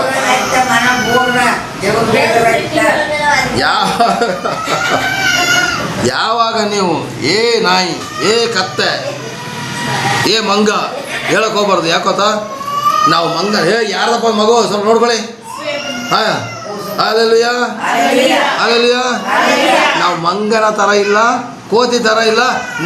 ನೀನು ಇರೋದು ದೇವರ ಥರ. ಯಾರ ಥರ ಇದ್ದೀವಿ? ಇನ್ನು ಹೇಳ್ತೀರಾ? ನಾಯಿ ಬಾಯಿಲಿ ಹೇಳ್ತೀರಾ? ಹೇಳ್ಬೇಡಿ. ಹೇಳಿದ್ರೆ ನಿಮಗೆ ಪಾಪ ಅದು. ಯಾಕಂದ್ರೆ ದೇವರಿಗೆ ಏನು ಚೌಕ್ ಕೊಟ್ಟಂಗೆ. ಇಲ್ಲಿ ನೋಡಿ ದೇವರು, ಆಮೇಲೆ ದೇವರು ನಮ್ಮ ಸ್ವರೂಪದಲ್ಲಿ ನಮ್ಮ ಹೋಲಿಕೆಗೆ ಸರಿಯಾಗಿ ಮನುಷ್ಯರನ್ನು ಉಂಟು ಮಾಡೋಣ ಅಂತ ಅಲ್ಲಿ ತಂದೆ, ಮಗ, ಪವಿತ್ರಾತ್ಮ ಇದ್ರು ಅಂತ ಅರ್ಥ. ಅರ್ಥ ಆಯ್ತದೆಯಾ? ಅವರು ಮೂವರು ಸೇರಿ ನಮ್ಮನ್ನು ಮಾಡಿದ್ರು ಪ್ರಿಯರೇ. ತಂದೆಯ ದೇವರು ನಮ್ಮನ್ನು ಸೃಷ್ಟಿ ಮಾಡಿದ್ರು. ಪವಿತ್ರ ಆತ್ಮ ನಮ್ಮೊಳಗಡೆ ಪವಿತ್ರಾತ್ಮನೇ ಬಂದರು. ನಮ್ಮ ಪಾಪ ಪರಿಹಾರಕ್ಕಾಗಿ ಅಲ್ಲಿ ಯೇಸು ಸ್ವಾಮಿ ಬಂದರು. ಆ ಒಂದು ಮೂವರು ಕೂಡ ಅಲ್ಲಿ ತ್ರಯೇಕ ದೇವರ ಬಗ್ಗೆ ಕಾಣಬಹುದು. ನೀನು ಇರೋದು ನಿನ್ನ ಅಲ್ಲುಬ್ಬಾಗಿರ್ಬೋದು, ನೀ ಕರ್ರಗಿರ್ಬೋದು, ನೀ ದಪ್ಪಗಿರ್ಬೋದು, ಆದರೆ ನೀ ದೇವ್ರ ಥರ ಇದೆಯಾ? ನಿನ್ನ ಬಗ್ಗೆ ಯಾರು ಮಾತಾಡೋಂಗಿಲ್ಲ. ಅಲ್ಲೆಲೂಯಾ. ನೆಕ್ಸ್ಟ್ ನೋಡಿ, ಭಾಳ ಕಥೆ ಚೆನ್ನಾಗಿದೆ. ಸಮುದ್ರದಲ್ಲಿರುವ ಮೀನುಗಳ ಮೇಲೆಯೂ, ಅಂತರಿಕ್ಷದಲ್ಲಿ ಹಾರಾಡುವ ಪಕ್ಷಿಗಳ ಮೇಲೆಯೂ, ಪಶುಗಳ ಮೇಲೆಯೂ, ನೆಲದ ಮೇಲೆ ಹರಿದಾಡುವ ಎಲ್ಲ ಕ್ರಿಮಿಕೀಟಗಳ ಮೇಲೆಯೂ, ಎಲ್ಲ ಭೂಮಿಯ ಮೇಲೆಯೂ ದೊರೆತನ ಮಾಡಲಿ ಅಂದನು. ಇಲ್ಲಿ ಎಲ್ಲ ಭೂಮಿದವರು ಏನು ಗೊತ್ತಾ ಪ್ರಿಯರೇ? ಎಲ್ಲ ಗ್ರಹಗಳು, 9 ಗ್ರಹಗಳಿದೆ. ಅಲ್ಲಿ ಒಂದು ಗ್ರಹ ಕಾಣೋದಿಲ್ಲ ಅಂತ ಹೇಳ್ತಾರೆ. ಒಟ್ಟಾರೆ ಭೂಮಿ ಇದೊಂದು ಮಾತ್ರ ಅಲ್ಲ ಪ್ರಿಯರೇ, ಈ ಥರದ ಎಷ್ಟೋ ಭೂಮಿಗಳಿದೆ ಗೊತ್ತಾ ನಿಮಗೆ? ಗೊತ್ತಾ? ದೇವರು ಸೃಷ್ಟಿ ಮಾಡೋದು ಇದೊಂದೇ ಅಲ್ಲ, ಅಲ್ಲಿ ಯಾವ ಜೀವಿಗಳಿದೆಯೋ ಗೊತ್ತಿಲ್ಲ. ಆದರೆ ದೇವರು ಬಂದಿರೋದು ಮನುಷ್ಯನಿಗೆ ಮಾತ್ರ. ಪ್ರಾಣಿಗಳಿಗೋಸ್ಕರ ಅಲ್ಲ, ಜೀವಿಗಳಿಗೋಸ್ಕರ ಅಲ್ಲ, ದೇವರು ಬಂದಿರೋದು ಮನುಷ್ಯರಿಗೋಸ್ಕರ. ದೇವರು ಸೃಷ್ಟಿ ಮಾಡೋದು ಮನುಷ್ಯರನ್ನ ತನ್ನ ಹಾಗೆ. ದೇವರು ಪ್ರೀತಿ ಸ್ವರೂಪ, ನಮ್ಮನ್ನ ದೇವರು ಅವರ ಹಾಗೆ ಮಾಡಿದ್ದಾರೆ ಪ್ರಿಯರೇ. ಹಲ್ಲೆಲೂಯಾ. ಅವರು ಹಂಗೆ ಮಾಡಿದ ಮಾತ್ರ ಅಲ್ಲ, ನಮಗೆ ಇಡೀ ಭೂಮಿಯಲ್ಲಿರುವಂತಹ ಸಮುದ್ರದಲ್ಲಿರುವಂತಹ ಮೀನುಗಳ ಮೇಲೆ, ಅಂತರಿಕ್ಷದಲ್ಲಿ ಹಾರಾಡೋ ಪಕ್ಷಿಗಳ ಮೇಲೆ, ನೆಲದ ಮೇಲೆ ಪಶುಗಳ ಮೇಲೆ, ನೆಲದಾಳ ಮೇಲೆ, ಅರ್ಧದ ಕ್ರಿಮಿಕೀಟಗಳ ಮೇಲೆ ನಮಗೆ ಅಧಿಕಾರ ಕೊಟ್ಟರು, ದೊರೆತನ ಕೊಟ್ಟರು. ಹಲ್ಲೆಲೂಯಾ. ನೋಡಿ ಎಷ್ಟು ಬೇಜಾರಾಗ್ತಾ ಇದೆ ಅಂತೇಳಿ. ಇದ್ರ ಮೇಲೆಲ್ಲ ದೊರೆತನ ಮಾಡ್ರಯ್ಯ ಅಂತ ಕೊಟ್ರೆ ಇವತ್ತು ಅದಕ್ಕೇನೆ ಅಡ್ಡ ಬೀಳ್ತಾ ಇದ್ದಾನೆ. ನಾವು ಎಲ್ಲವನ್ನ ಸೃಷ್ಟಿ ಮಾಡುವ ಸೃಷ್ಟಿಕರ್ತನನ್ನ ಪೂಜೆ ಮಾಡ್ತೀವಿ. ಎಲ್ಲವನ್ನ ಸೃಷ್ಟಿ ಮಾಡುವ ಸೃಷ್ಟಿಕರ್ತನನ್ನ ಪೂಜೆ ಮಾಡ್ತಿದ್ದಾರೆ. ಪ್ರಾಣಿಗಳಲ್ಲಿ ದೇವರಿಲ್ಲ ಪ್ರಿಯರೇ. ದೇವರು ಇರೋದೇ ದೇವರ ಆತ್ಮನ ರೂಪದಲ್ಲಿ ನಮ್ಮ ಒಳಗಡೆ ಪ್ರಿಯರೇ. ದೇವಸ್ಥಾನಗಳು ಕೇಳಿ ಪ್ರಿಯರೇ, ದೇವಸ್ಥಾನಗಳಲ್ಲಿ ದೇವರಿಲ್ಲ, ಚರ್ಚಲ್ಲಿ ದೇವರಿಲ್ಲ, ಮಸೀದಿಲಿ ದೇವರಿಲ್ಲ. ದೇವರು ಇರೋದೇ ನಮ್ಮ ಒಳಗಡೆ. ಪವಿತ್ರವಾದಂಥ ದೇಗುಲ ನಮ್ಮೊಳಗಡೆ ಇದೆ, ಪವಿತ್ರವಾದ ದೇವಸ್ಥಾನ ನಮ್ಮೊಳಗಡೆ ಇದೆ. ಅದೇ ಆತ್ಮನ ರೂಪದಲ್ಲಿ ನಮ್ಮ ಒಳಗಡೆ ದೇವರಿಟ್ಟಿದ್ದಾರೆ. ಮನುಷ್ಯನ ಒಳಗಡೆ ದೇವರ ಆತ್ಮ ಇದೆ ಪ್ರಿಯರೇ. ಅರ್ಥ ಮಾಡ್ಕೊಳ್ಳಿ ಪ್ರಿಯರೇ. ಅರ್ಥ ಆಗ್ತಿದೆಯಾ? ಚರ್ಚ್ಗಳಲ್ಲಿ ದೇವರಿಲ್ಲ, ಮಸೀದಿಲಿ ದೇವರಿಲ್ಲ, ದೇವಸ್ಥಾನದಲ್ಲಿ ದೇವರಿಲ್ಲ. ದೇವರು ಇರೋದೇ ನಮ್ಮ ಒಳಗಡೆ. ಅರ್ಥ ಆಗಿರೋರು ಮಾತ್ರ. ಆಮೇಲೆ 27 ಹೋದವ. ಈಗ ದೇವರು ಮನುಷ್ಯನನ್ನು ತನ್ನ ಸ್ವರೂಪದಲ್ಲಿ ಉಂಟು ಮಾಡಿದನು. ದೇವ ಸ್ವರೂಪದಲ್ಲಿ ಅವನನ್ನು ಉಂಟು ಮಾಡಿದನು. ಸಾಕು ನೋಡಿ, ಇದು ಹೆಂಗ್ ಬರ್ತದೆ ಅಂತೇಳಿ. ಈಗ ದೇವರು ತನ್ನ ಸ್ವರೂಪದಲ್ಲಿ ಉಂಟು ಮಾಡಿದ್ರು, ಅದು ಜನಗಳಿಗೆ ಅರ್ಥ ಆಗೋದಿಲ್ಲ ಅಂತೇಳಿ ದೇವ ಸ್ವರೂಪದಲ್ಲಿ ಉಂಟು ಮಾಡ್ಕೊಂಡು ಬರ್ತಿದ್ದಾರೆ. ಹಾಗಾದ್ರೆ ನಾನು ನೀನು ಯಾರು ಗೊತ್ತಾ? ದೇವರ ಸ್ವರೂಪಿಗಳು ಕಣ್ರಿ. ಇನ್ನೊಬ್ಬರನ್ನ ಕಂಡಾಗ ಕೆಟ್ಟದಾಗಿ ನೋಡಬೇಡಿ, ಅವರು ದೇವರ ಸ್ವರೂಪ. ನಿಮ್ಮ ಹೆಂಡ್ತಿನ ಬಿಟ್ಟರೆ ಇನ್ನೊಂದು ಹೆಂಡ್ತಿನ ನೀವು ನೋಡಿದಾಗ, ಕೆಟ್ಟದಾಗಿ ನೋಡಿದಾಗ, ಅಲ್ಲಿ ಅವಳ ಒಳಗಡೆ ದೇವರ ಸ್ವರೂಪ ನಿನಗೆ ಶಾಪಾಗಿ ಪರಿಣಾಮ ಆಗ್ತದೆ. ಇನ್ನೊಬ್ಬ ಗಂಡನ ನೋಡಬಾರ್ದು, ಇನ್ನೊಬ್ಬ ವ್ಯಕ್ತಿನ ಕಿಂಡಲ್ ಮಾಡಬಾರ್ದು. ಏ ಕುಂಟಿ, ಏ ಮೋಟಿ, ಏ ಮೊಟ್ರಿಗಣಿ ಹೇಳಕ್ ಹೋಗ್ಬಾರ್ದು. ಯಾಕೆ ಗೊತ್ತಾ? ಅದು ದೇವರು ಮಾಡಿರೋ ಸೃಷ್ಟಿ ಪ್ರಿಯರೇ. ನಿಜ ಅಲ್ವಾ? ಏ ಮೆಟ್ರಿಗಣಿ, ಏ ಮೆಳ್ಳಗಣಿ, ಏ ಕುಂಟಿ, ಏ ಕುರ್ಕಿ ಹೇಳಕ್ ಹೋಗ್ಬೇಡಿ. ಅದು ದೇವರು ಮಾಡೋ ಸೃಷ್ಟಿ. ಅದು ಹಲ್ಲೆಲೂಯಾ. ನಿಜನಾ? ಎಷ್ಟು ಜನ ಹೇಳಿದ್ದೀರ ಮೆಡ್ರಗಣ್ಣ, ಕುಂಟಿ ಹೇಳಿದ್ದೀರ? ಹೇಳಕ್ ಹೋಗ್ಬೇಡಿ. ಯಾಕೊತ್ತ? ನಾನು ನೀನು ಇರೋದು ದೇವರ ಸ್ವರೂಪದಲ್ಲಿ. ಹಲ್ಲೆಲೂಯಾ. ಹಲ್ಲೆಲೂಯಾ. ನನ್ನ ಹಲ್ಲು ತುರಿಮಣೆ ಥರ ಇದೆ, ನನ್ನ ಹಲ್ಲು ಮುಂದಕ್ಕಿದೆ. ಆದರೆ ನಾನು ಸೀಬೆಕಾಯಿ, ತೆಂಗಿನಕಾಯಿ ತಿನ್ನೋಷ್ಟು ನೀವು ತಿನ್ನೋಕ್ಕಾಗೋದಿಲ್ಲ. ಗೊತ್ತಾ? ದೇವರು ಒಬ್ಬೊಬ್ಬರಿಗೆ ಒಂದೊಂದು ರೀತಿಯಲ್ಲಿ ಕೊಡ್ತಾರೆ. ಅದೇನು ಗೊತ್ತಾ? ದೇವರು ಪ್ರಯೋಜನಕ್ಕೋಸ್ಕರ ಕೊಟ್ಟಿರೋದು. ಹಲ್ಲೆಲೂಯಾ. ದೇವರು ತನ್ನ ಸ್ವರೂಪದಲ್ಲಿ ಉಂಟು ಮಾಡಿದ, ದೇವ ಸ್ವರೂಪದಲ್ಲಿ ಉಂಟು ಮಾಡಿದನು. ಅವರನ್ನು ಗಂಡು ಹೆಣ್ಣಾಗಿ ನಿರ್ಮಿಸಿದನು. ಹಾಗಾದರೆ ಗಂಡು ಹೆಣ್ಣಾಗಿ ಮಾಡಿದ್ದು ಫಸ್ಟು ದೇಹ ಮತ್ತು ದೇಹದ ಸಂಬಂಧದಿಂದಲ್ಲ, ಅಪ್ಪ ಅಮ್ಮನ ಸಂಬಂಧದಿಂದಲ್ಲ, ದೇವರ ಸಂಬಂಧದಿಂದಲೇ ಮನುಷ್ಯ ಗಂಡು ಹೆಣ್ಣಾಗಿ ಬಂದ. ಅವನೇ ಆದವ ಮತ್ತೆ ಅವ್ವ. ಫಸ್ಟ್ ಮನುಷ್ಯರು. ಅರ್ಥ ಆಗಿರ್ಬೋದು ಅಂದ್ಕೊಳ್ತೀನಿ.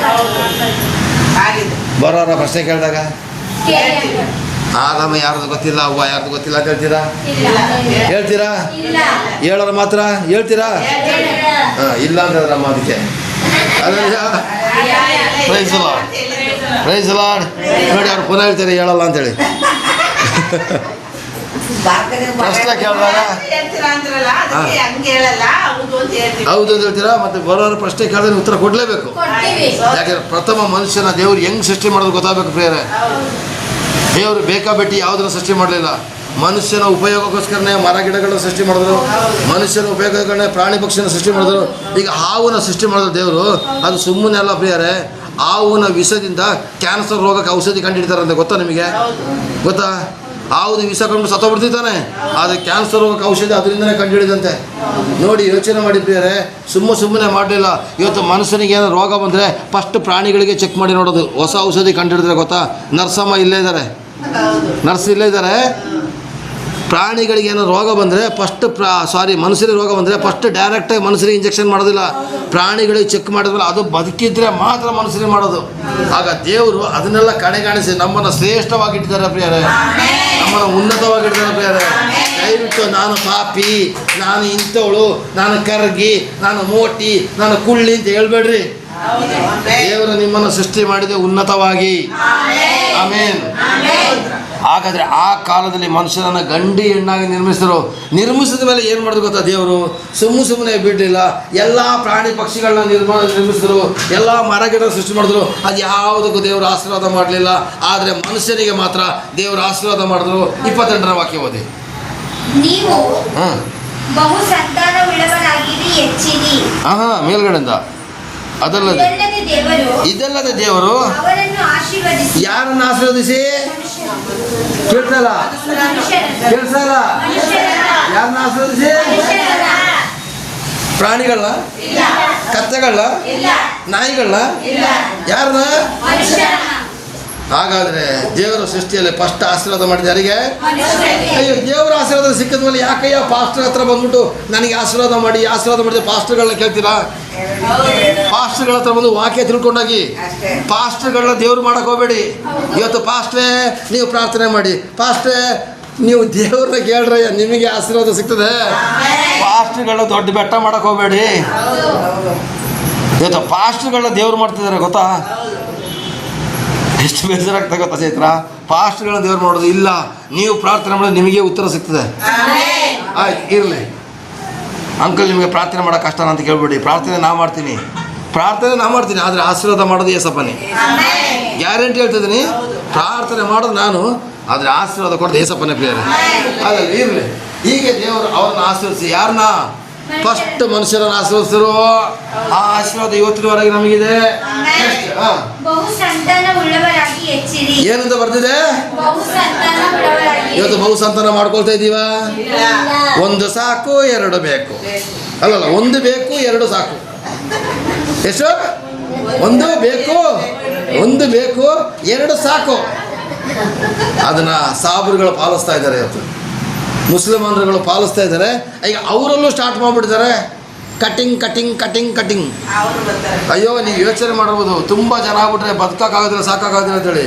ಮುಸ್ಲಿಮನ್ರಲ್ಲಿ ಪ್ರಿಯರೇ 10-12 ಮಕ್ಕಳು ಹುಟ್ಟಿರ್ತಾರೆ. ಪ್ರತಿಯೊಬ್ಬ ಮಕ್ಕಳು ಕೂಡ ನೆಮ್ಮದಿಯಾಗಿರ್ತಾರೆ. ಯಾಕಂದ್ರೆ ಅವ್ರು ದೇವ್ರನ್ನ ನಂಬಿರ್ತಾರೆ. ಚಿಕ್ಕ ವಯಸ್ಸಲ್ಲಿ ಬಿಸ್ನೆಸ್ ಸ್ಟಾರ್ಟ್ ಮಾಡ್ಬಿಡ್ತಾರೆ ಗೊತ್ತಾ ಅವರು. ನಾವೇ 2 ಮಕ್ಕಳು ಸೇರಿಕೊಟ್ಟು LKG, UKG, ಆ KG, ಈ KGಯಿಂದ ಒದ್ದಾಡ್ತಿರೋದು. ಅವ್ರು ಏನಿಲ್ಲ, 4ನೇ ಕ್ಲಾಸ್ ಹೋಗ್ತಾ ಇರ್ತಾರೆ, ಅವ್ನಿಗೆ ಮೀನು ಬುಟ್ಟಿ ಕೊಟ್ಟು ಕಳಿಸ್ತಾ ಇರ್ತಾರೆ ಗೊತ್ತಾ? ಅಲ್ಲಲ್ಲಿಯ ಇರಲಿ, ಸಂತಾನ ಜಾಸ್ತಿ ಮಾಡ್ಕೊಳಕ್ಕೆ ಹೋಗಬೇಡಿ. ಮಾಡಿದ್ರು ನಿಮ್ಮ ಇಷ್ಟ, ಮಾಡಿದ್ರೆ ನಿಮ್ಮ ಇಷ್ಟ, ನನ್ನ ಮಾತ್ರ ಕೇಳಕ್ಕೆ ಹೋಗಬೇಡಿ, ಆಯಿತಾ? ಬಹು ಸಂತಾನ ಉಳ್ಳವರಾಗಿದ್ದ ಸ್ವಾಮಿ ಹೇಳಿದ್ದಾರೆ, ಮತ್ತು ಪಾಸ್ಟ್ ಹೇಳೋದು ತಗೊಂಡು ನನಗೆ ತೊಂದರೆ ಕೊಡೋಕೆ ಹೋಗಬೇಡಿ. ಅಲ್ಲಲ್ಲಿಯ ಆಯಿತಾ? ಬಹು ಸಂತಾನ ಉಳ್ಳವರಾಗ್ತೀರಿ. ಭೂಮಿಯಲ್ಲಿ ತುಂಬಿಕೊಂಡು ಅದನ್ನು ವಶಪಡಿಸಿಕೊಳ್ಳಿರಿ. ಹೌದಪ್ಪ, ಭೂಮಿಯಲ್ಲಿ ತುಂಬಿಕೊಂಡು. ಯಾಕೆ ಬಹು ಸಂತಾನ ಬೇಕು ಅಂತ ಹೇಳ್ತಾರೆ ಗೊತ್ತಾ ನಿಮಗೆ? ಇವತ್ತು ಒಬ್ಬೊಬ್ಬರಿಗೆ 55 ಎಕರೆ, 100 ಎಕರೆ ಇದೆ ಪ್ರಿಯರೇ. ರಾಜಕೀಯ ವ್ಯಕ್ತಿಗಳ ನೋಡಿ 2,000 ಎಕರೆ, 3,000 ಎಕರೆ ಇದೆ ಅಂತೇಳಿ ನಾವು ಜನಗಳು ತುಂಬ್ಕೊಂಡ್ಬಿಟ್ರೆ ಅವ್ರ ಜಾಗದಲ್ಲಿ ಹೋಗಿ ಕೂತ್ಕೋಬೋದು ನಾವು. ದೇವ್ರು ಹೇಳಿದ್ದು ಭೂಮಿಯಲ್ಲಿ ತುಂಬಿಕೊಂಡು ವಶಪಡಿಸ್ಕೊಳ್ಳಿ ಅಂತೇಳಿ. ಇವತ್ತು ಜನ ತುಂಬ್ತಾ ಇಲ್ಲ, ಆಸ್ತಿ ತುಂಬ್ತಾ ಇದೆ ಒಬ್ಬೊಬ್ಬರಿಗೆ. 200 ಎಕರೆ, 300 ಎಕರೆ, 500 ಎಕರೆ ಆ ಜಾಗದಲ್ಲಿ ತುಂಬಬೇಕು ಜನ. ದೇವ್ರ ಇಷ್ಟನೇ ಅದು. ಅದಕ್ಕೆ ಬಹು ಸಂತಾನ ಉಳ್ಳವರಾಗಿ ಅಂತ ಹೇಳಿದ್ದು. ದೇವ್ರು ಹೇಳಿದ್ರೆ ಬಹು ಸಂತಾನ ಉಳ್ಳವರಾಗಿ ಅಂತ ಹೇಳಿದ ಯಾಕೋತ ಇದಕ್ಕೇನೆ. ಜನಗಳು ಜಾಸ್ತಿ ಆಗ್ತಾ ಇದ್ದಂಗೆ ಸರ್ಕಾರ ಮನೆ ಕಟ್ಟಿಕೊಡ್ಲೇಬೇಕು. ಮನೆ ಕಟ್ಟಿಕೊಡ್ಬೇಕಾದ್ರೆ ಇಂಥವ್ರ ಜಾಗ ಅಕ್ರಮ ಸಕ್ರಮ ಆಗಿರೋ ಜಾಗಗಳೆಲ್ಲ ಹೊರಗಡೆ ಬರ್ತದೆ. ಅಲ್ಲಲ್ಲಿಯ ಇವತ್ತು ಭೂಮಿಯಲ್ಲಿ ತುಂಬ್ಕೊಳ್ತಾ ಇಲ್ಲ, ಭೂಮಿನ ಬೇರೆಯವ್ರ ಕೈ ಕೊಡ್ತಾ ಇದ್ದಾರೆ. ನಾವು ಭೂಮಿಯಲ್ಲಿ ನಾವು ತುಂಬ್ಕೋಬೇಕು. ಯಾಕೋತ ನಾವು ಅಲ್ಲಲ್ಲಿ ಗುಂಪಾಗಿರ್ಬೇಕು. ಅಲ್ಲಲ್ಲಿಯ ಭೂಮಿಯಲ್ಲಿ ತುಂಬಿಕೊಂಡು ಅದನ್ನು ವಶಪಡಿಸಿಕೊಳ್ಳಿ. ಇವತ್ತು ಭೂಮಿನ ನಾವು ವಶಪಡಿಸ್ಕೋಬೇಕು ಪ್ರಿಯರೇ. ಹಾಗಾದರೆ ದೇವರೇ ಭೂಮಿನ ವಶಪಡಿಸ್ಕೋತಾರೆ. ಇವತ್ತು ಆಸ್ತಿ ಇಟ್ಕೋಬಾರ್ದು, ಜಾಗ ಇಟ್ಕೋಬಾರ್ದು ಅಂತ ಬೋಧನೆ ಕೊಡ್ತಾರೆ. ಅದು ತಪ್ಪು. ಪ್ರತಿಯೊಬ್ಬ ಮನುಷ್ಯನಿಗೆ ಆಸ್ತಿ ಬೇಕು, ಭೂಮಿ ಬೇಕು, ಮನೆ ಬೇಕು, ಬೇಕು ಬೇಕು ಬೇಕು.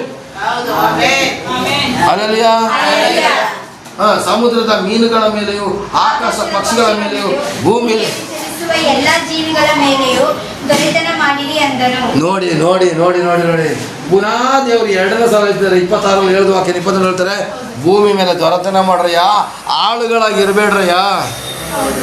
ಹಾಲೆಲೂಯ. ಇವತ್ತು ದೊರೆತನ ಮಾಡ್ತಾಯಿಲ್ಲ, ನಾವು ಗುಲಾಮ್ ತನದಲ್ಲಿದ್ದೀವಿ. ಹಾಲೆಲೂಯ.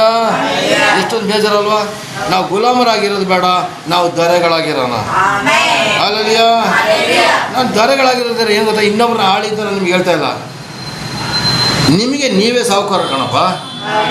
ಈಗ ಒಬ್ಬ ನಿಮ್ಮ ಮನೆ ಕೆಲಸ ಕೊಡ್ತಾನೆ, ಅವನು ಸಾಹುಕಾರ ನಿಜ, ಯಜಮಾನ ನಿಜ, ಆದರೆ ಅವನು ಹೇಳ್ದಂಗೆಲ್ಲ ಕೇಳಬೇಕು ಅಂತೇನಿಲ್ಲ.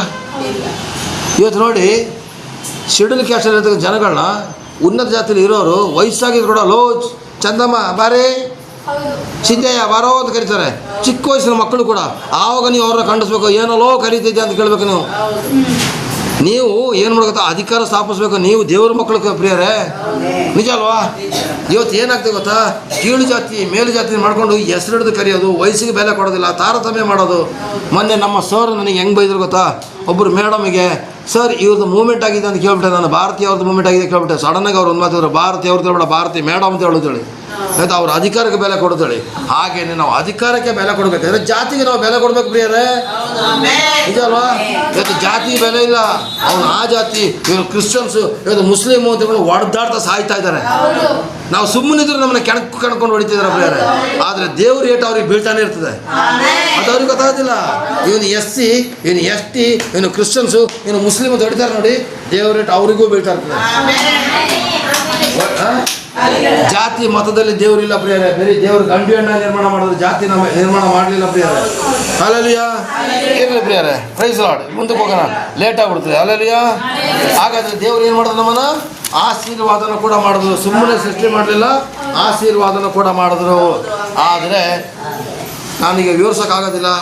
ಆದಿಕಾಂಡ 3ನೇ ಅಧ್ಯಾಯನ ಸಂಪೂರ್ಣವಾಗಿ ನೀವು ಮನೇಲಿ ಓದಿ, ದೇವರ ಆತ್ಮ ಇಟ್ಕೊಂಡು ದೇವರ ಸ್ವರ ಕೇಳಬೇಕಾಗತ್ತ ಮನುಷ್ಯ ಪಾಪ ಮಾಡಿ ಸೈತಾನ ಸ್ವರವನ್ನು ಕೇಳಿ ಇವತ್ತು ಭೂಮಿನೂ ಅವನ ಕೈ ಕೊಟ್ಬಿಟ್ರು. ಅದಕ್ಕೇನೆ ಇವತ್ತು ಎಲ್ಲ ಕಡೆಗಳಲ್ಲಿ ಬೇರೆ ಬೇರೆ ಆರಾಧನೆಗಳು ಸ್ಟಾರ್ಟ್ ಆಗಿದೆ. ಹಾಗೇನೆ ಭೂಮಿದು ಹೊಸ ಅವ್ರ ಕೈಲಿದೆ. ಇವತ್ತು ಏನಾಗ್ತಿದೆ ಗೊತ್ತಾ, ಇಡೀ ಎಲ್ಲ ತನ್ನತನವನ್ನು ಅವನು ಬಿಟ್ಕೊಂಡ್ಬಿಟ್ಟು ಇವತ್ತು ಸೈತಾನ ಮಾತು ಕೇಳೋಂಗೆ ಬಾರ್ಗಳಿಗೆ, ಕ್ಲಬ್ಗಳಿಗೆ, ಅದಕ್ಕೆ ಹೋಗ್ತಿದ್ದಾರೆ ಪ್ರಿಯರೇ. ಇವತ್ತು 190% ಜನಗಳು ದೇವರ ಆತ್ಮನ ಸ್ವರ ಕೇಳ್ತಾ ಇಲ್ಲ, ಸೈತಾನನ ಆತ್ಮನ ಸ್ವರ ಕೇಳಿ ಇವತ್ತು ಹಾಳಾಗ್ತಿದ್ದಾರೆ ಪ್ರಿಯರೇ. ಅದಕ್ಕೋಸ್ಕರನೇ ಯೇಸು ಸ್ವಾಮಿ ಬರಲೇಬೇಕಾಯ್ತು. ಯೇಸು ಸ್ವಾಮಿ ಎಲ್ಲ ಹೇಳ್ತಾರೆ, ನಿಮ್ಮ ದೇವರು ಬಂದು 2000 ವರ್ಷ ಆಗಿದೆ ಅಂತೇಳಿ. ನಮ್ಮ ದೇವರು ಬಂದು 2000 ವರ್ಷ ಆಗಿದಲ್ಲ, ಯೇಸು ಸ್ವಾಮಿ ಮನುಷ್ಯನಾಗಿ ಬಂದು ನಮ್ಮ ಪಾಪನ ಹೊತ್ಕೊಳ್ಳೋಕೆ ಬಂದಿದ್ದು 2000 ವರ್ಷ ಆಗಿ ಅಷ್ಟೇ. ಆದರೆ ದೇವರು ಆದಿಯಲ್ಲಿ ಇದ್ದವ್ರು ಪ್ರಿಯರೇ, ಇದು ಒಂದನ್ನು ಮಾತ್ರ ನೀವು ಮರಿಬಾರ್ದು. ಬೈಬಲ್ ವಾಕ್ಯ ಆಧಾರ ಇದೆ. ಅಲ್ಲಲ್ಲಿಯ ಸುಮಾರು ಒಂದು 7,000 ವರ್ಷದ ಹಿಂದೆ ಬರೆಯಲ್ಪಟ್ಟಂಥ ಯೋಬ ಬರೆಯಲ್ಪಟ್ಟಂಥ ಪುಸ್ತಕ ಈಗಲೂ ಕೂಡ ಬೈಬಲಲ್ಲಿದೆ. ಅಲ್ಲಲ್ಲಿಯ 6,000 ವರ್ಷಗಳ ಹಿಂದೆ ಮೋಶೆ ಬರೆದಂಥ ಪುಸ್ತಕ ಈಗಲೂ ಇದೆ ಪ್ರಿಯರೇ. ಆಗಿನ ಕಾಲದಲ್ಲಿ ದೇವರ ಅಕ್ಷರ ಜ್ಞಾನವನ್ನು ಅಭ್ಯಾಸ ಮಾಡಿದ್ರು ಪ್ರಿಯರೇ. 10 ಆಜ್ಞೆಗಳನ್ನು ಅವರು ಕಲ್ಲಿನ ಮೇಲೆ ಬರೆದು ಕೊಟ್ಟರು ಪ್ರಿಯರೇ. ಹಾಗಾದ್ರೆ ಅಕ್ಷರ ಜ್ಞಾನ ಈಗ ಬಂದಿರೋದಲ್ಲ, ಆ ಕಾಲದಲ್ಲಿ ಇತ್ತು ಪ್ರಿಯರೇ. ಅರ್ಥ ಮಾಡ್ಕೊಳ್ಳಿ. ಜನ ಏನು ಮಾಡ್ತಾರೆ, ಈಗ ಬಂದಿರೋದು ಸುಳ್ಳು. ಆ ಕಾಲದಲ್ಲಿ ಇತ್ತು ಅಕ್ಷರ ಜ್ಞಾನ. Praise Lord. ಇರಲಿ ಪ್ರಿಯರೇ. ಈಗ ಫಸ್ಟ್ ಮನುಷ್ಯನನ್ನು ಸೃಷ್ಟಿ ಮಾಡಿ ದೇವರು ಅವನಿಗೆ ಏನೆಲ್ಲ ಸೌಕರ್ಯಗಳನ್ನು ಕೊಟ್ಟರು ಅಂತ ನಾವು ಚಿಕ್ಕದಾಗಿ ನೋಡ್ಕೊಂಬಿಟ್ಟು ಇದನ್ನು ಕ್ಲೋಸ್ ಮಾಡೋಣ ಪ್ರಿಯರೇ. Hallelujah, hallelujah. 3ನೇ ಅಧ್ಯಾಯನ ನೀವು ಸಂಪೂರ್ಣ ಓದಬೇಕು. ಯಾಕವ್ವ ಇಷ್ಟು ಲೇಟು? 3ನೇ ಅಧ್ಯಾಯನ ನೀವು ಕ್ಲೀನಾಗಿ ಮನೇಲಿ ಓದ್ಕೊಳ್ಳಿ. ನನಗೆ ಅಂತ ಹೇಳ್ಸೋಕ್ಕಾಗೋದಿಲ್ಲ. ಸೈತಾನ ಸ್ವರ ಹೆಂಗೆ ಕೇಳ್ದ, ದೇವರ ಆತ್ಮನ ಸ್ವರ ಯಾಕಪ್ಪ ಇಷ್ಟು ಲೇಟು? ದೇವರ ಆತ್ಮನ ಸ್ವರ ಕೇಳಬೇಕಾಗಿರೋರು ಸೈತಾನನ ಆತ್ಮನ ಸ್ವರ ಕೇಳಿ ಇವತ್ತು ಹಾಳಾಗ್ತಿದ್ದಾರೆ ಪ್ರಿಯರೇ. ನಾವು ಹೇಳಿದ್ರೆ ನಮ್ಗೆ ಹಿಡ್ಕೊಂಡು ಹೊಡಿತಾರೆ ಪ್ರಿಯರೇ. ಹಾಲೆಲೂಯಾ. ಇರಲಿ ಪ್ರಿಯರೇ, ಹೊಡೆದ್ರೂ ಪರವಾಗಿಲ್ಲ, ಸತ್ಯಕ್ಕೋಸ್ಕರ ನಿಂತ್ಕೊಳ್ಳೋಣ. ಅದಕ್ಕೆ ನನ್ನ ಬೈಕಲ್ಲಿ ಬರೆದಿರೋದು, ಸತ್ಯವನ್ನು ತಿಳಿದುಕೊಳ್ಳಿರಿ, ಸತ್ಯವು ನಿಮ್ಮನ್ನು ಬಿಡುಗಡೆ ಮಾಡೋದಿಲ್ಲ. ಬೈಕಲ್ಲಿ ದೊಡ್ಡದಾಗೆ ಬರೆದಿದ್ದೀನಿ. ಇವತ್ತು ಪಾಸ್ಟರ್ಗಳ ಕಾರಲ್ಲಿ ಪ್ರೈಸ್ ಲಾರ್ಡ್ ಅಂತ ಇಲ್ಲೇ ಇಲ್ಲ, ಯೇಸುವೆ ಅಂತಿಲ್ಲ, ಜೀಸಸ್ ಅಂತಿಲ್ಲ. ಯಾಕೆ ಹಿಡ್ಕೊಂಡು ಹೊಡೆದು ಬಿಡ್ತಾರೆ ಅಂತೇಳಿ ಆ ಥರ ಸೇವೆ ಮಾಡಿ ಏನು ಪ್ರಯೋಜನ? ನಮ್ಮ ದೇವರನ್ನು ನಾವು ಪ್ರಕಟಪಡಿಸೋಣ ಪ್ರಿಯರೇ. ನಮ್ಮ ದೇವರನ್ನು ನಾವು ಪ್ರಕಟಪಡಿಸೋಣ. ಗಾಡಿಯಲ್ಲಿ ಪವಿತ್ರಾತ್ಮನ ಕೃಪೆಯಿಂದ ಬರ್ತಿದ್ದೀನಿ. ಮೇಲ್ಗಡೆ ಬ್ಯಾಕ್ ಸೈಡಲ್ಲಿ ಯೆಹೋವ ದೇವರಿಂದ ಬರ್ತಿದ್ದೀನಿ. ಸತ್ಯವನ್ನು ತಿಳಿದುಕೊಳ್ಳಿ, ಸತ್ಯದಿಂದ ಬಿಡುಗಡೆ ಆಗೋದು ಬರ್ತೀನಿ. ಯಾರಿಗೆ ಸತ್ಯ ಗೊತ್ತಿಲ್ಲೋ ಅವರು ನರಕಕ್ಕೆ ಹೋಗೋದು ಗ್ಯಾರಂಟಿ. ಆ ಸತ್ಯ ಯಾರು? ಸತ್ಯ ಯಾವುದು? ನೀನು ಪಾಪಿ ಅಂತೇಳಿ. ನೀನು ಪಾಪಿಗಳು ಸತ್ಯ. ಪಾಪದಿಂದ ಬಿಡಿಸಲಿಕ್ಕೆ ಯೇಸು ಬಂದರು ಅಂತ ಹೇಳೋದು ಸತ್ಯ. ಇದನ್ನು ನಂಬಿದ್ರೆ ಮಾತ್ರ ನಿತ್ಯ ಜೀವ. ಇಲ್ವಾ? ಇಲ್ಲ. ಅಲ್ಲಲ್ಲಿಯ ಇರಲಿ. ಈಗ ದೇವರು ಪ್ರಥಮವಾಗಿ ಸೃಷ್ಟಿ ಮಾಡಿದಂಥ ಮನುಷ್ಯನಿಗೆ ಯಾವ ಥರದಲ್ಲಿ ಮಾಡಿದಂತಂದರೆ ನೋಡಿ, ಆದಾಮ ಅವ್ವ ಅಂತೇಳಿ ಫಸ್ಟ್ ಮನುಷ್ಯನಿಗೆ ಹೆಸರಿಟ್ಟರು ಪ್ರಿಯರೇ. ಅವನ ಸಂತತಿಯವರೇ ನಾವು. ಈಗ ಅಬ್ರಾಹ್ಮನ ಸಂತತಿ, ಇಸಾಕನ ಸಂತತಿ, ಯಾಕೋಬನ ಸಂತತಿ 1000 ಹೇಳ್ಬೋದು. ಆದರೆ ನಿಜವಾದ ಸಂತತಿ ನಾವು ಆದಾಮ ಅವ್ವನ ಸಂತತಿ ಆಗಿದ್ದೀವಿ. ಅದಕ್ಕೆ ಆದಿಕಾಂಡ 1:22 ಬರ್ತಿದೆ ಏನಂತ, ಅವರನ್ನು ಗಂಡು ಹೆಣ್ಣಾಗಿ ನಿರ್ಮಿಸಿದ ಬರ್ತದೆ. ಗಂಡು ಹೆಣ್ಣಾಗಿ ನಿರ್ಮಿಸಿದ ಯಾರು ಗೊತ್ತಾ? ದೇವರೇ. ಅಲ್ಲಿಂದ ತಂದೆ ತಾಯಿಗಳಿಂದ ನಾವೆಲ್ಲ ಉಟ್ಕೊಂಡ್ಬಂದು, ಅಲ್ಲಿಂದ ತಂದೆ ತಾಯಿಗಳಿಂದ ನಾವೆಲ್ಲ ಉಟ್ಕೊಂಡ್ಬಂದು. ಅಲ್ಲಲ್ಲಿಯ ಇಲ್ಲಿ ಗಂಡು ದೊಡ್ಡವನಲ್ಲ, ಹೆಣ್ಣು ದೊಡ್ಡವನಲ್ಲ. ಅರ್ಥ ಮಾಡ್ಕೋಬೇಕು. ಗಂಡು ಫಸ್ಟ್ ದೇವರಿಂದ ಹುಟ್ಟಿದರೆ ಹೆಣ್ಣಿನಿಂದ ಇವತ್ತು ನಾವು ಹುಟ್ಟುತ್ತಾ ಇದ್ದೀವಿ. ನಾವೆಲ್ಲರೂ ಸಮಾನರೇ, ಅರ್ಥ ಮಾಡ್ಕೊಳ್ಳಿ. ಅಲ್ಲಲ್ಲಿಯ ಇರಲಿ. ಹಾಗಾದರೆ ಲೋಕದ ಫಸ್ಟ್ ಮನುಷ್ಯನ ಹೆಸರು ಆದಾಮ ಮತ್ತು ಅವ್ವ. ಇಂಗ್ಲೀಷಲ್ಲಿ ಆ್ಯಡಮ್ ಆ್ಯಂಡ್ ಈವ್ ಅಂತ ಹೇಳ್ತಾರೆ. ಆ್ಯಡಮ್ ಆ್ಯಂಡ್ ಈವ್ ಅಂತ ಹೇಳ್ತಾರೆ, ಆಯಿತಾ? ಅಲ್ಲಿ ಲೋಕದಲ್ಲಿ ಸೃಷ್ಟಿಯಾದ ಪ್ರಥಮ ಮನುಷ್ಯರು ಇವರು. ಅಲ್ಲಲ್ಲಿಯ ಅಲ್ಲಲ್ಲಿಯ ಇವರು ಒಂಟಿಯಾಗಿ ಇರಬಾರ್ದು ಅಂತೇಳಿ ದೇವರು ಇವನಿಗೆ ಜೊತೆಗೆ ಪ್ರಾಣಿ ಪಕ್ಷಿಗಳನ್ನ ಮೊದಲು ಕೊಟ್ಟರು. ಆದರೆ ಅದು ಯಾವುದು ಅವನಿಗೆ ಸರಿಯಾಗಲಿಲ್ಲ ಅಂತೇಳಿ ಒಬ್ಬ ಸ್ತ್ರೀನ ಉಂಟು ಮಾಡಿದ್ರು. ಆದಿಕಾಂಡ 2ನೇ ಅಧ್ಯಾಯ ಪ್ರಕಾರ ಸ್ತ್ರೀನ ಉಂಟು ಮಾಡಿದ್ರು. ನಾನು ವಿವರಿಸೋದಿಲ್ಲ, ನೀವು ಓದ್ಕೋಬೇಕು, ಆಯಿತಾ? ಸ್ತ್ರೀಯನ್ನು ಉಂಟು ಮಾಡಿದ್ರು. ಆಗ ಇವನು ಖುಷಿಯಾಗೋಯ್ತು. ನಂತರ ಇವಳಿದ್ದಾಳಲ್ಲ ಅಂತೇಳಿ ನನ್ನ ಎಲುಬಿನಿಂದ ಆದ ಸ್ತ್ರೀಯೇ ತಗೊಂಡು ಹೇಳಿದ್ರು. ಫಸ್ಟ್ ಆಪ್ರೇಷನ್ ಕಂಡುಹಿಡಿದಿರೋದೇ ಈ ಟೈಮಲ್ಲಿ. ಡಾಕ್ಟರ್ಗಳು ಹೇಳ್ತಾರೆ ಅವನು ಕಂಡುಹಿಡ್ದ, ಇವನು ಕಂಡುಹಿಡ್ದಲೆ.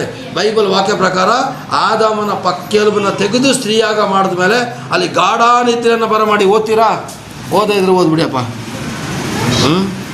ಗಾಢ ನಿದ್ರೆಯನ್ನು ಬರಮಾಡಿದ್ದು ಬರ್ತಿದೆ. ತಗೊಳ್ಳಿ, ಆದಿಕಾಂಡ 2ನೇ ಅಧ್ಯಾಯ 21-22 ಓದಿ.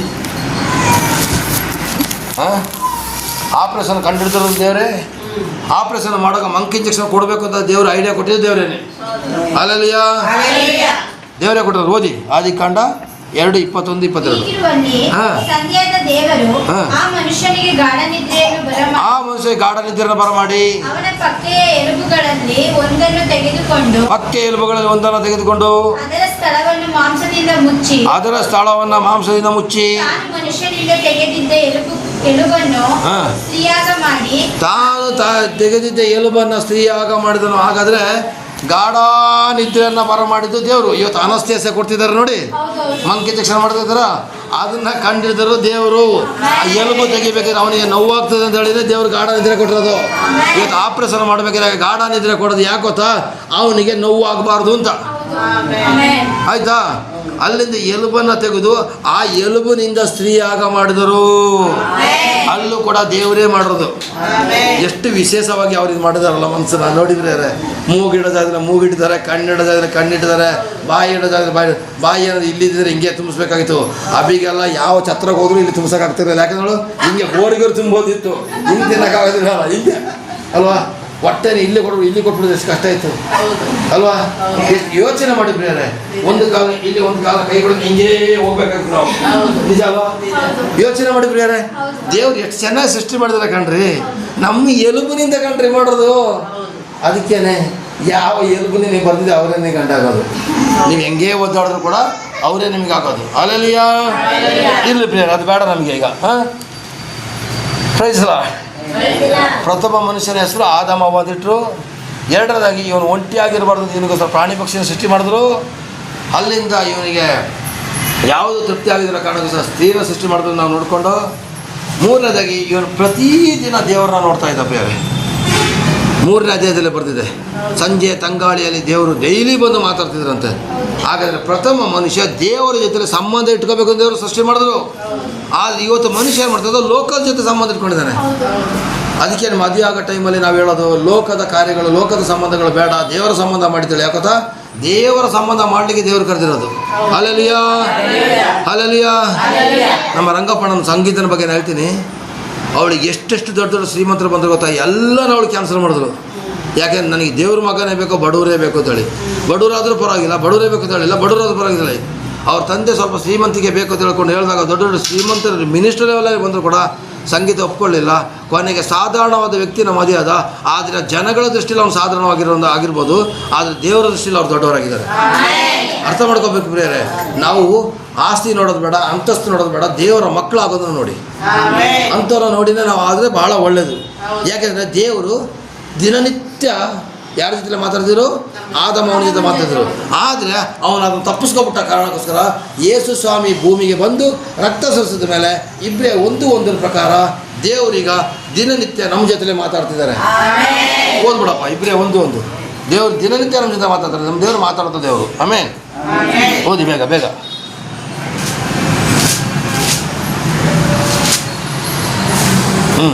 ಸಿದ್ಧ ಇಬ್ಬರೇ ಒಂದು ಬೇಗ. ಪುರಾತನ ಕಾಲದಲ್ಲಿ ನಮ್ಮ ಪಿತೃಗಳ ಸಂಗಡ ಪ್ರವಾದಿಗಳ ಬಾಯಿಂದ ಭಾಗವಾಗಿಯೂ ವಿಧ ವಿಧವಾಗಿಯೂ ಮಾತಾಡಿದ ದೇವರು ಈ ಅಂತ್ಯ ದಿನಗಳಲ್ಲಿ ನಮ್ಮ ಸಂಗಡ ಮಗನ ಮುಖಾಂತರ ಮಾತಾಡಿದ್ದಾನೆ. ಅಂತ್ಯಕಾಲದಲ್ಲಿ ಮಗನ ಮುಖಾಂತರ ನಮ್ಮ ಜೊತೆ ಮಾತಾಡ್ತಿರೋ ಪ್ರಿಯರೇ. ಅದೇ ಬೈಬಲ್ ವಾಕ್ಯ. ವಾರಕ್ಕೊಂದ್ಸಲ ಚರ್ಚಿಗೆ ಬನ್ನಿ ಅಂತ ಹೇಳಿದಾಗ ಗೊತ್ತಾ ನಿಮ್ಮ ಜೊತೆ ದೇವರು ಮಾತಾಡ್ತಾರೆ ಅಂತೇಳಿ. ಯಾವಾಗ ಆದಮ ಅವ್ವ ದೇವರು ಮಾತಾಡೋದು ತಪ್ಪಿಸ್ಕೊಂಡ್ರು, ಲೋಕದಲ್ಲಿ ಸೈತನ ಕಾರ್ಯ ಸ್ಟಾರ್ಟ್ ಆಯಿತು. ಇವತ್ತು ನೀವು ಯಾವಾಗ ಚರ್ಚಿಗೆ ಬರೋದನ್ನು ತಪ್ಪಿಸ್ಕೊಳ್ತೀರೋ ನಿಮ್ಮ ಕುಟುಂಬದಲ್ಲಿ ಸೈತನ ಕಾರ್ಯ ಸ್ಟಾರ್ಟ್ ಆಗ್ತದೆ. ಇಷ್ಟೇ ಅರ್ಥ ಮಾಡ್ಕೊಳ್ಳಿ. ಚರ್ಚಿಗೆ ಬರೋದು ಯಾವಾಗ ತಪ್ಪಿಸ್ಕೊಳ್ತೀರೋ ನಿಮ್ಮ ಕುಟುಂಬದಲ್ಲಿ ಸೈತನ ಕಾರ್ಯ ಸ್ಟಾರ್ಟ್ ಆಗ್ತದೆ. ಅದಕ್ಕೇನೆ ಬನ್ನಿ ವಾರಕ್ಕೆ ಹೇಳೋದು. ಅಲ್ಲಲ್ಲಿಯ ನೆಕ್ಸ್ಟ್ ಮುಂದಕ್ಕೆ ಓದ್ಬಿಡ್ತೀನಿ ಬೇಗ ಬೇಗ. ಸಾಕು ಆಯಿತಾ. ದಿನನಿತ್ಯ ಮಾತಾಡಿದ್ರು. ಮತ್ತು ಇನ್ನೊಂದು 4ನೇದಾಗಿ ದೇವರು ಈತನಿಗಾಗಿ ಎಲ್ಲವನ್ನು ಸೃಷ್ಟಿಸಿ ಇವನಿಂದ ನಮಗೆ ನದಿ ಗಿಡ ಮರಗಳು ಇವತ್ತು ನಮಗೆ ಕೊಟ್ಟಿದ್ದಾರೆ. ಇವತ್ತು ಗಿಡ ಮರ ನದಿಗಳು ಕಾವೇರಿ ನೀರು ಕುಡಿತೀವಲ್ಲ, ಇದೆಲ್ಲ ಆದಾಮನಿಗೆ ಕೊಟ್ಟಂಥ ಸೌಕರ್ಯಗಳನ್ನ ನಾವು ಇವತ್ತು ಅನುಭವಿಸ್ತಾ ಇದ್ದೀವಿ. ಅಲ್ಲಲ್ಲಿಯ ಮತ್ತು ಎಲ್ಲ ಪ್ರಾಣಿ ಪಕ್ಷಿಗಳಿಗೆ ಆದಿಕಾಂಡ 2ನೇ ಅಧ್ಯಾಯ ಪ್ರಕಾರ ಹೆಸರು ಕೊಟ್ಟವನು ಇವನೇ. ಸಿಂಹ, ಹುಲಿ, ಚಿರತೆ ಅಂತ ಹೆಸರು ಕೊಟ್ಟವನು ಯಾರು ಗೊತ್ತಾ? ಈ ಪ್ರಥಮ ಮನುಷ್ಯನೇ. ದೇವ್ರ ಹೆಸರು ಹಾಕಲಿಲ್ಲ, ಮನುಷ್ಯನಿಗಂತಲೇ ಮಾಡಿಸಿದ್ರು. ಆಗ ಎಷ್ಟು ಪ್ರೀತಿ ಇದಿರ್ಬೋದು ಲೆಕ್ಕ ಹಾಕು. ಚೈತ್ರ, ಆ ಮಗುಗೊಂದು ಹೆಸರು ಹಾಕ್ಬಿಡವ ಅಂತ ಹೇಳಿದಾಗೆ ಅಲ್ವಾ? ಎಷ್ಟು ಖುಷಿ ಇರ್ಬೋದು ಲೆಕ್ಕ ಹಾಕಿ. ನೆಕ್ಸ್ಟ್ ಆದಿಕಾಂಡ 2ನೇ ಅಧ್ಯಾಯ 18-19 ಬರೆದಿದೆ. ಇವನು ಪ್ರತಿಯೊಂದು ಪ್ರಾಣಿ ಪಕ್ಷಿಗಳಿಗೂ ಕೂಡ ಹೆಸರು ಹಾಕದ ಅಂತೇಳಿ. ಅಲ್ಲಲ್ಲಿಯ ಪ್ರಪಂಚದಲ್ಲಿ ಮೊದಲ ಬಾರಿಗೆ ಭಾಳ ಸಂಗತಿನ ಆಯ್ಕೆ ಮಾಡ್ಕೊಂಡವನೇ ಈ ಮನುಷ್ಯ. ಆದಮ ತನ್ನ ಹೆಂಡ್ತಿನಂತ ಮಾಡಿಕೊಂಡಿದೆ ಆದಮ. ಅಲ್ಲಿಂದನೇ ಮದುವೆ ಸಂಬಂಧಗಳು ಬಂದಿದ್ದು. ಅದಕ್ಕೆ ಪವಿತ್ರವಾಗಿರಬೇಕು ಅಂತ ಹೇಳೋದು. ನೆಕ್ಸ್ಟ್ ಆದಿಕಾಂಡ 3:6 ಪ್ರಕಾರ ತೆಗಿಲಿಕ್ಕೆ ಹೋದರೆ ಹೆಂಡ್ತಿ ಮಾತನ್ನು ಕೇಳಿ ತನಗೆ ತಾನೇ ಮೋಸ ಹೋಗಿದ್ದು ಈ ಆದಾಮನೇ. ಅದಕ್ಕೇನೆ ಪೂರ್ತಿಯಾಗಿ ಹೆಂಡ್ತಿ ಮಾತು ಕೇಳಕ್ಕೆ ಹೋಗ್ಬಾರ್ದು. ವಿವೇಚಿಸುವಂಥ ಜ್ಞಾನ ಇರಬೇಕು. ವಿವೇಚಿಸಲಿಲ್ಲ ಗ್ಯಾರಂಟಿ ಮನೆ ಹಾಳಾಗ್ತದೆ. ಅಲ್ಲಲ್ಲಿಯ ಇಲ್ಲಿ 3:7 ಪ್ರಕಾರ 3:6 ಏನಂತ ಹೆಂಡ್ತಿ ಮಾತನ್ನು ಕೇಳಿ ಅಮ್ಮವ್ರ ಗಂಡ ಆದ. ಇವತ್ತು ಸುಮಾರು ಮನೆ ನೋಡಿದರೆ ಅಮ್ಮವ್ರ ಗಂಡ ಆಗಿರ್ತಾರೆ. ಎಷ್ಟೇ ಒಳ್ಳೆ ನಿಯತ್ತಾದ ಗಂಡ ಆಗಿದ್ರು ಕೂಡ ಅಮ್ಮವ್ರ ಗಂಡ ಆಗಿರ್ತಾರೆ. ನಾನು ಹೆಂಡ್ತಿ ಮಾತು ಕೇಳಬೇಡಿ ಅಂತ ಹೇಳ್ತಾ ಇಲ್ಲ, ಆದರೆ ವಾಕ್ಯಕ್ಕೆ ವಿರೋಧವಾಗಿ ಬರೋಂಥ ಮಾತುಗಳನ್ನ ಕೇಳಕ್ಕೆ ಹೋಗಬೇಡಿ. ಗಂಡಸಿಗೆ ಅಧಿಕಾರ ಇರೋದು. ಇವತ್ತು ಸರ್ಕಾರ ಏನು ಮಾಡ್ತಿದೆ? ಮನೆ ಯಜಮಾನಿ ತಗೊಂಡು ಹೆಂಡತಿಗೆ ಅವಕಾಶ ಕೊಟ್ಟಿದ್ದಾರೆ. ಆದರೆ ದೇವರು ಯಾವುದು ಕೊಟ್ಟಿದ್ದಾರೆ? ಗಂಡಸಿಗೆ ಕೊಟ್ಟಿದ್ದಾರೆ. ಗಂಡಸು ಯಾರು? ದೇವರ ನಂತರ ಕ್ರಿಸ್ತನಿಗೆ ಅಲ್ಲ, ಪುರುಷನಿಗೆ ದೇವರು ತಲೆ, ಅರ್ಥ ಮಾಡ್ಕೊಳ್ಳಿ. ಸ್ತ್ರೀಗೆ ಪುರುಷ ತಲೆ, ಅರ್ಥ ಮಾಡ್ಕೊಳ್ಳಿ. ಇದ್ರ ಪ್ರಕಾರನೇ ಬರಬೇಕು. ಆದರೆ ಬರ್ತಾ ಇಲ್ಲ. ಹೆಂಗಸರು ಯಾರು ಮಾತಾಡ್ತಾ ಇಲ್ಲ. ಯಾಕಂತ ನಮ್ಮ ಅಧಿಕಾರನ ಕಿತ್ಕೊಡ್ತಾ ಇದ್ದಾರೆ ಗಂಡಸರಿಗೆ ಅಂತೇಳಿ. ಅಲ್ಲಲ್ಲಿಯ ಗಂಡ ಹೇಳ್ದಂಗೆ ಯಾವ ಮನೆ ನಡೀತಾರೋ ಆ ಮನೆ ಆಶೀರ್ವಾದವಾಗಿರ್ತದೆ. ಹೆಂಡತಿ ಕಂಡ್ರಲ್ಲಿ ಯಾವ ಮನೆ ಇರ್ತದೋ ಆ ಮನೆ ನಾಶನೇ ಆಗ್ತಾ ಇರೋದು. ಗಂಡ ಕುಡುಕಾಗಿದ್ರೆ ಯಾವ್ದು ಬೇರೆ ತಗೊಳ್ಳಿ, ಪೋಲಿ ಪೋಕರಿ ಜವಾಬ್ದಾರಿ ತಗೊಳ್ಳಿ. ಒಳ್ಳೆ ಗಂಡ ಆದರೂ ಕೂಡ ಅಂತ ಹೇಳ್ಕೋಬೇಡಿ, ಬೇಜಾರು ಮಾಡ್ಕೊಡಿ. ಕುಡ್ಕೋ ಗಂಡ ಆದರೆ ಜವಾಬ್ದಾರಿ ತಗೊಳ್ಳಿ. ದುಡ್ಡು ವೇಸ್ಟ್ ಮಾಡೋದು ಗಂಡ ಜವಾಬ್ದಾರಿ ತಗೊಳ್ಳಿ. ಚೆನ್ನಾಗಿರೋ ಗಂಡನ ಮೇಲೆ ಇವತ್ತು ದಬ್ಬಾಳಿಕೆ ಮಾಡೋದು ಮನೆ ಎಷ್ಟಿದೆ ಗೊತ್ತಾ? ಅಲ್ಲಲ್ಲಿಯ ಇರಲಿ, ಅದು ಬೇಡ. ಈಗ ನಮಗೆ ಇಲ್ಲಿ ಯಾರಾದ್ರು ಇದ್ರೆ ನನಗೆ ಬೈದ್ಬಿಡ್ತಾರೆ. ಮತ್ತೆ ಆದಿಕಾಂಡ 3:7 ಬರ್ತಿದೆ. ಅವನು ಎಲೆಗಳನ್ನು ಓದ್ಬಿಡಪ್ಪ ಬೇಗ. 3:7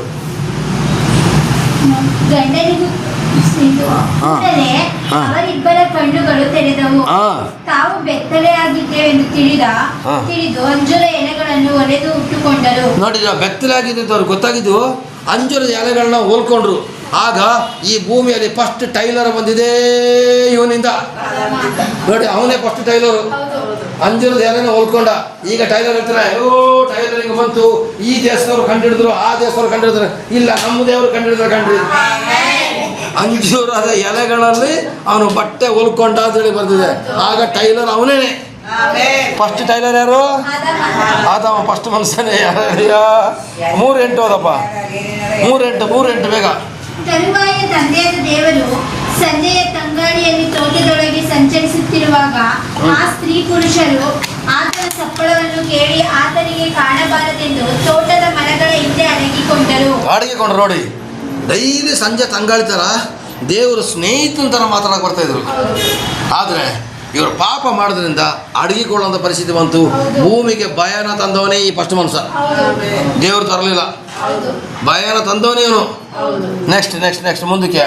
ದೇವರು ಮನುಷ್ಯನನ್ನು ನೀನು ಎಲ್ಲಿರುತ್ತಿ ಎಂದು ಕೂಗಿ ಕೇಳಲು ಅವನು ನೀನು ತೋಟದಲ್ಲಿ ಸಂಚರಿಸುತ್ತಿರುವ ಸಪ್ಪಳವನ್ನು ನಾನು ಕೇಳಿ ಬೆತ್ತಲೆಯಾಗಿದ್ದೇನಲ್ಲ ಎಂದು ಎದರಿ ಅಡಗಿಕೊಂಡನು.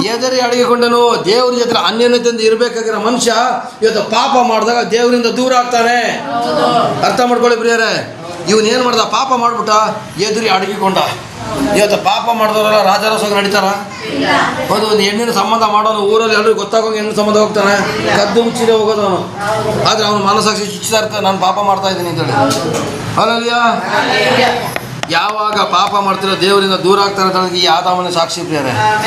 ದೇವರ ಜೊತೆಯಲ್ಲಿ ಸಂಬಂಧ ಇದ್ದವನು, ಜೀವ ಶ್ವಾಸ ಊದಿ ಜೀವಾತ್ಮನನ್ನು ಪಡೆದುಕೊಂಡವನು ಇವತ್ತು ಸೈತಾನನ ಸ್ವರ ಕೇಳಿ ಸೈತಾನನ ಆತ್ಮವನ್ನು ಪಡೆದುಕೊಂಡು ಇವನೇನು ಮಾಡ್ತಾನೆ? ದೇವರಿಂದ ದೂರಾಗಿ ಅಡಗಿಕೊಳ್ಳುವಂಥ ಪರಿಸ್ಥಿತಿ ಬಂತು ಪ್ರಿಯರೇ. ಅಲ್ಲಲ್ಲಿಯ ನೆಕ್ಸ್ಟ್ ಅದಕ್ಕಾತನು ನೀನು ಬೆತ್ತಲೆಯಾಗಿದೆ ಎಂದು ನಿನಗೆ ತಿಳಿಸಿದವರಾರು ತಿನ್ನಬಾರದೆಂದು ನಾನು ನಿನಗೆ ಆಜ್ಞಾಪಿಸಿದ ಮರವನ್ನು ತಿಂದಿಯಾ ಅಂತ ಕೇಳಿದಾಗ ಅವನು ಒಪ್ಕೊಬಿಟ್ಟಿದ್ರೆ ಚೆನ್ನಾಗಿರ್ತಿತ್ತು. ಹೌದು ಸ್ವಾಮಿ, ತಿಂದ್ಬಿಟ್ರೆ ತಪ್ಪಾಯ್ತು ಅಂತ ಕೇಳಿದ್ರೆ ದೇವರು ಏನೋ ಒಂದು ಬದಲಾವಣೆ ಮಾಡ್ತಿದ್ರು. ನೆಕ್ಸ್ಟ್ ಕೇಳಲು ಆ ಮನುಷ್ಯನು ನನ್ನ ಜೊತೆಯಲ್ಲಿರುವುದಕ್ಕೆ ನೀನು ಕೊಟ್ಟ ಸ್ತ್ರೀಯು ಆ ಮರದ ಹಣ್ಣನ್ನು ನನಗೆ ಕೊಟ್ಟಳು. ನೋಡಿ, ಅಲ್ಲಿ ಪಿಟ್ಟಿಂಗ್ ಇಟ್ಟ. ಹೆಂಡತಿ ಮೇಲೆ ಫಸ್ಟ್ ಪಿಟ್ಟಿಂಗ್ ಇಟ್ಟವನೇ ಫಸ್ಟ್ ಮನುಷ್ಯ. ನನ್ನ ಹೆಂಡತಿ ಸರಿ ಇಲ್ಲ, ನನ್ನ ಹೆಂಡತಿ ಅಂತವಳು, ನನ್ನ ಹೆಂಡತಿ ಇಂಥವಳು. ದೇವರು ಗೊತ್ತಾ? ಅದು ಬಂದಿದೆ ಆದವನ ಕಾಲದಿಂದ. ಅವನು ಸಾರಿ ಸ್ವಾಮಿ ತಪ್ಪಾಗೋಯ್ತು, ನಾನು ತಿಂದುಬಿಟ್ಟೆ ಅಂತ ಹೇಳಿದ್ರೆ ಪರವಾಗಿಲ್ಲ, ನೀನು ಕೊಟ್ಟೆ ನೋಡು ಹೆಂಡತಿ, ಅವಳೇ ನನಗೆ ಕೊಟ್ಟಳು ಅಂತೇಳಿ ಅಲ್ಲಿ ದೇವರಿಗೂ ದೂಷಣೆ ಮಾಡ್ಬಿಟ್ಟ. ಏನಂತ? ನೀ ಏನು ಕೊಟ್ಟರೆ ಹೆಂಡ್ತಿನೇ ಕೊಟ್ಟಿರೋದಕ್ಕೆ ನಾನು ತಿಂದೆ ಅಂತೇಳಿ. ಹೆಂಡ್ತಿ ಬಂದಾಗ ಏನು ಹೇಳ್ದ? ಅಯ್ಯೋ ಇವಳು ನನಗೆ ಒಪ್ಪು ಅಂತ ನಾರಿ ಅಂತ ಹೇಳ್ದ. ಕೊಟ್ಟ ಮೇಲೆ ಏನು ಹೇಳ್ತಿದ್ದಾನೆ? ಮಾರಿ ಅಂತ ಹೇಳ್ತಿದ್ದಾನೆ. ಅಲ್ಲಲ್ಲಿಯ ನೀನು ಕೊಟ್ಟ ಹೆಂಡ್ತಿ ಅಂತ ಹೇಳ್ತಾನೆ ಪ್ರಿಯರೇ. ದೇವರಿಗೂ ದೂಷಣೆ ಮಾಡ್ದ, ಹೆಂಡ್ತಿ ಮೇಲೆ ಪಿಟ್ಟಿಂಗ್ ಇಟ್ಟ. ನೆಕ್ಸ್ಟ್ 3:12. ಓದಿ ತಿಂದೆನು ಎಂದು ಹೇಳಿದನು. ತಂದೆಯಾದ ದೇವರು ಸ್ತ್ರೀಯನ್ನು ಇದೇನು ನೀನು ಮಾಡಿದೆ? ಅದೆಲ್ಲ ಬೇಡ ಬಿಡಿ. ನೆಕ್ಸ್ಟ್ ಇದರಿಂದ ಏನಾಯ್ತು ಗೊತ್ತಾ ಪ್ರಿಯರೇ? 18ನೇ ವಾಕ್ಯ 19ನೇ ವಾಕ್ಯ ಎಲ್ಲ ನಾವು ತೆಗೆದುಕೊಂಡು ಓದೋದಾದ್ರೆ ಪ್ರಿಯರೇ, ಭೂಮಿಗೆ ಶಾಪನ ತಂದುಬಿಟ್ಟ ಇವನು. ದೇವರ ಆಶೀರ್ವಾದಿಸಿದರು ಅಂತ ದೇವರು ವಾಕ್ಯದ ಬರ್ತದೆ. ಗಂಡು ಹೆಣ್ಣಾಗಿ ನಿರ್ಮಿಸಿ ಅವರನ್ನು ಆಶೀರ್ವಾದಿಸಿದ್ರು. ಅದೇ ಆಶೀರ್ವಾದನ ಅವನು ಶಾಪವಾಗಿ ಪರಿಣಾಮ ಮಾಡಿದಂಥ ವ್ಯಕ್ತಿನೇ ಇವನು. ಯಾರು? ಆದಮವ್ವ. ನಾನೇನಾದರೂ ಸತ್ತು ಸ್ವರ್ಗಕ್ಕೆ ಹೋದರೆ ಫಸ್ಟ್ ಏಸಪ್ಪನ ಕಾಣ್ತೀನಿ, ಅಲ್ಲಿಂದ ಏಸಪ್ಪನ ಕೇಳ್ತೀನಿ ಆದಾಮವ ಎಲ್ಲಿದ್ದಾರೆ ಅಂತೇಳಿ. ನೋಡಪ್ಪ, ನಿನ್ನಿಂದ ನೋಡಪ್ಪ ಇವತ್ತು ಇಡೀ ಲೋಕ ಅರ್ಧಕ್ಕರ್ಧ ನರಕಕ್ಕೆ ಹೋಗೋ ಕಾರಣ ನೀನೇ ಅಲ್ವಪ್ಪ ಅಂತ ಕೇಳ್ತೀನಿ ಅವನು. ಗೊತ್ತಾ? ಮಾಡ್ರೆ ಮಿಸ್ಟೇಕ್. ಇವತ್ತು ಸುಮಾರು ಜನ ಇಲ್ಲಿರೋರು ಹೇಳ್ತಿದ್ದಾರೆ, ನಾನೇನಾದ್ರು ಆದಾಮ ಆಗಿದ್ರೆ ನಾನು ಅವಾಗಿದ್ದು ದೇವ್ರು ಹೇಳ್ದಂಗೆ ಕೇಳ್ತಿದ್ದೆ ಅಂತೇಳಿ. ಏನೂ ಕೇಳ್ತಾ ಇರಲಿಲ್ಲ. ನಮ್ಮದು ಅದೇ ಬುದ್ಧಿ. ನಾವೀಗ ಆದಾಮನಿಗೆ ಹೇಳ್ಬಿಡ್ತೀವಿ, ನನಗೆ ಚುಚ್ಚಿದಂಗೆ ಆಗೋಯ್ತು, ನೀನೇನು ಭಾಳ ಒಳ್ಳೆಯವನ ಅಂತ ಕೇಳ್ದಂಗೆ ಆಯ್ತು ನನಗೆ. ಅದರಲ್ಲಿ ಯಾರೂ ಸೇರಿಲ್ಲ ಪ್ರಿಯರೇ. ಅಲ್ಲೇ ಅದಕ್ಕೊಂದು ಕಥೆ ನಾನು ಮುಂದಿನ ಸಂಚಿಕೆಯಲ್ಲಿ ಹೇಳ್ತೀನಿ ಪ್ರಿಯರೇ. ಅಲ್ಲಲ್ಲಿ ಈ ಆದಾಮ ಅವ್ವನಿಗೆ ನಾವೀಗ leather shirt, leather pant, leather ಶರ್ಟ್ದಲ್ಲಿ ಹೇಳ್ತೀವಿ ನೋಡಿ, ಲೆದರ್ ಬಟ್ಟೆ, ಚರ್ಮದ ಬಟ್ಟೆ, ಅದೆಲ್ಲ ಇತ್ತೀಚೆಗೆ ಕಂಡುಹಿಡಿದು ಹೇಳ್ತಾರಲ್ಲ. ಆದರೆ ನನ್ನ ದೇವರು ಆ ಕಾಲದಲ್ಲೇ ಮಾಡಿದರು. ಓದಪ್ಪ ಅಲ್ಲಿ ನೋಡಿ, ಅವ್ರಿಗೆ ಹೊಸ ಬಟ್ಟೆನ ಕೊಟ್ಟಂತ ಬರ್ತಿದೆ ಅಲ್ಲಿ ಆದಿಕಾಂಡ 2ನೇ ಅಧ್ಯಾಯದಲ್ಲಿ. ಆದಿಕಾಂಡ 3:21 ನೋಡಿ, ಲೆದರ್ ಬಟ್ಟೆ ಯಾವ ಥರ ಬಂತು ಅಂತ ಓದಿ ಬೇಗ.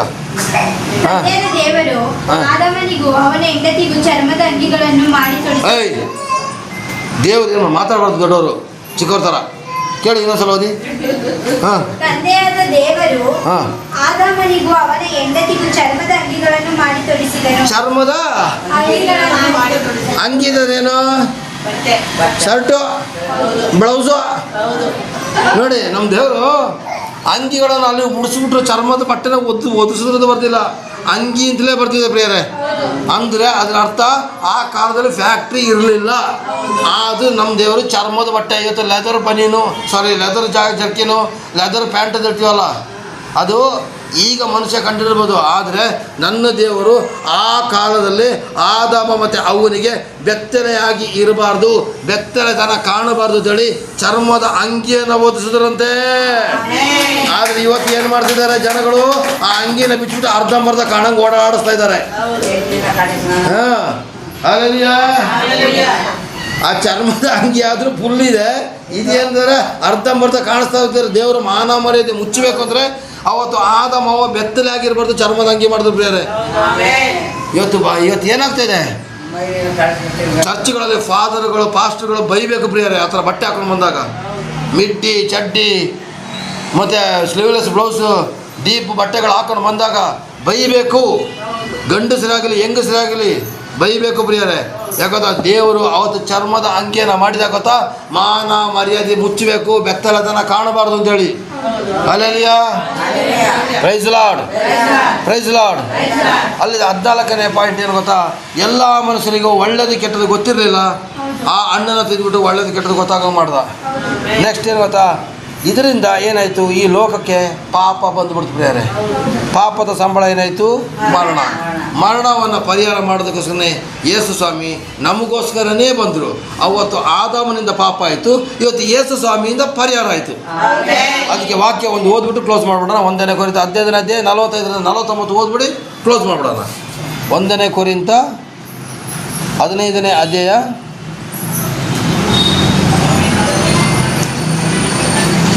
45-49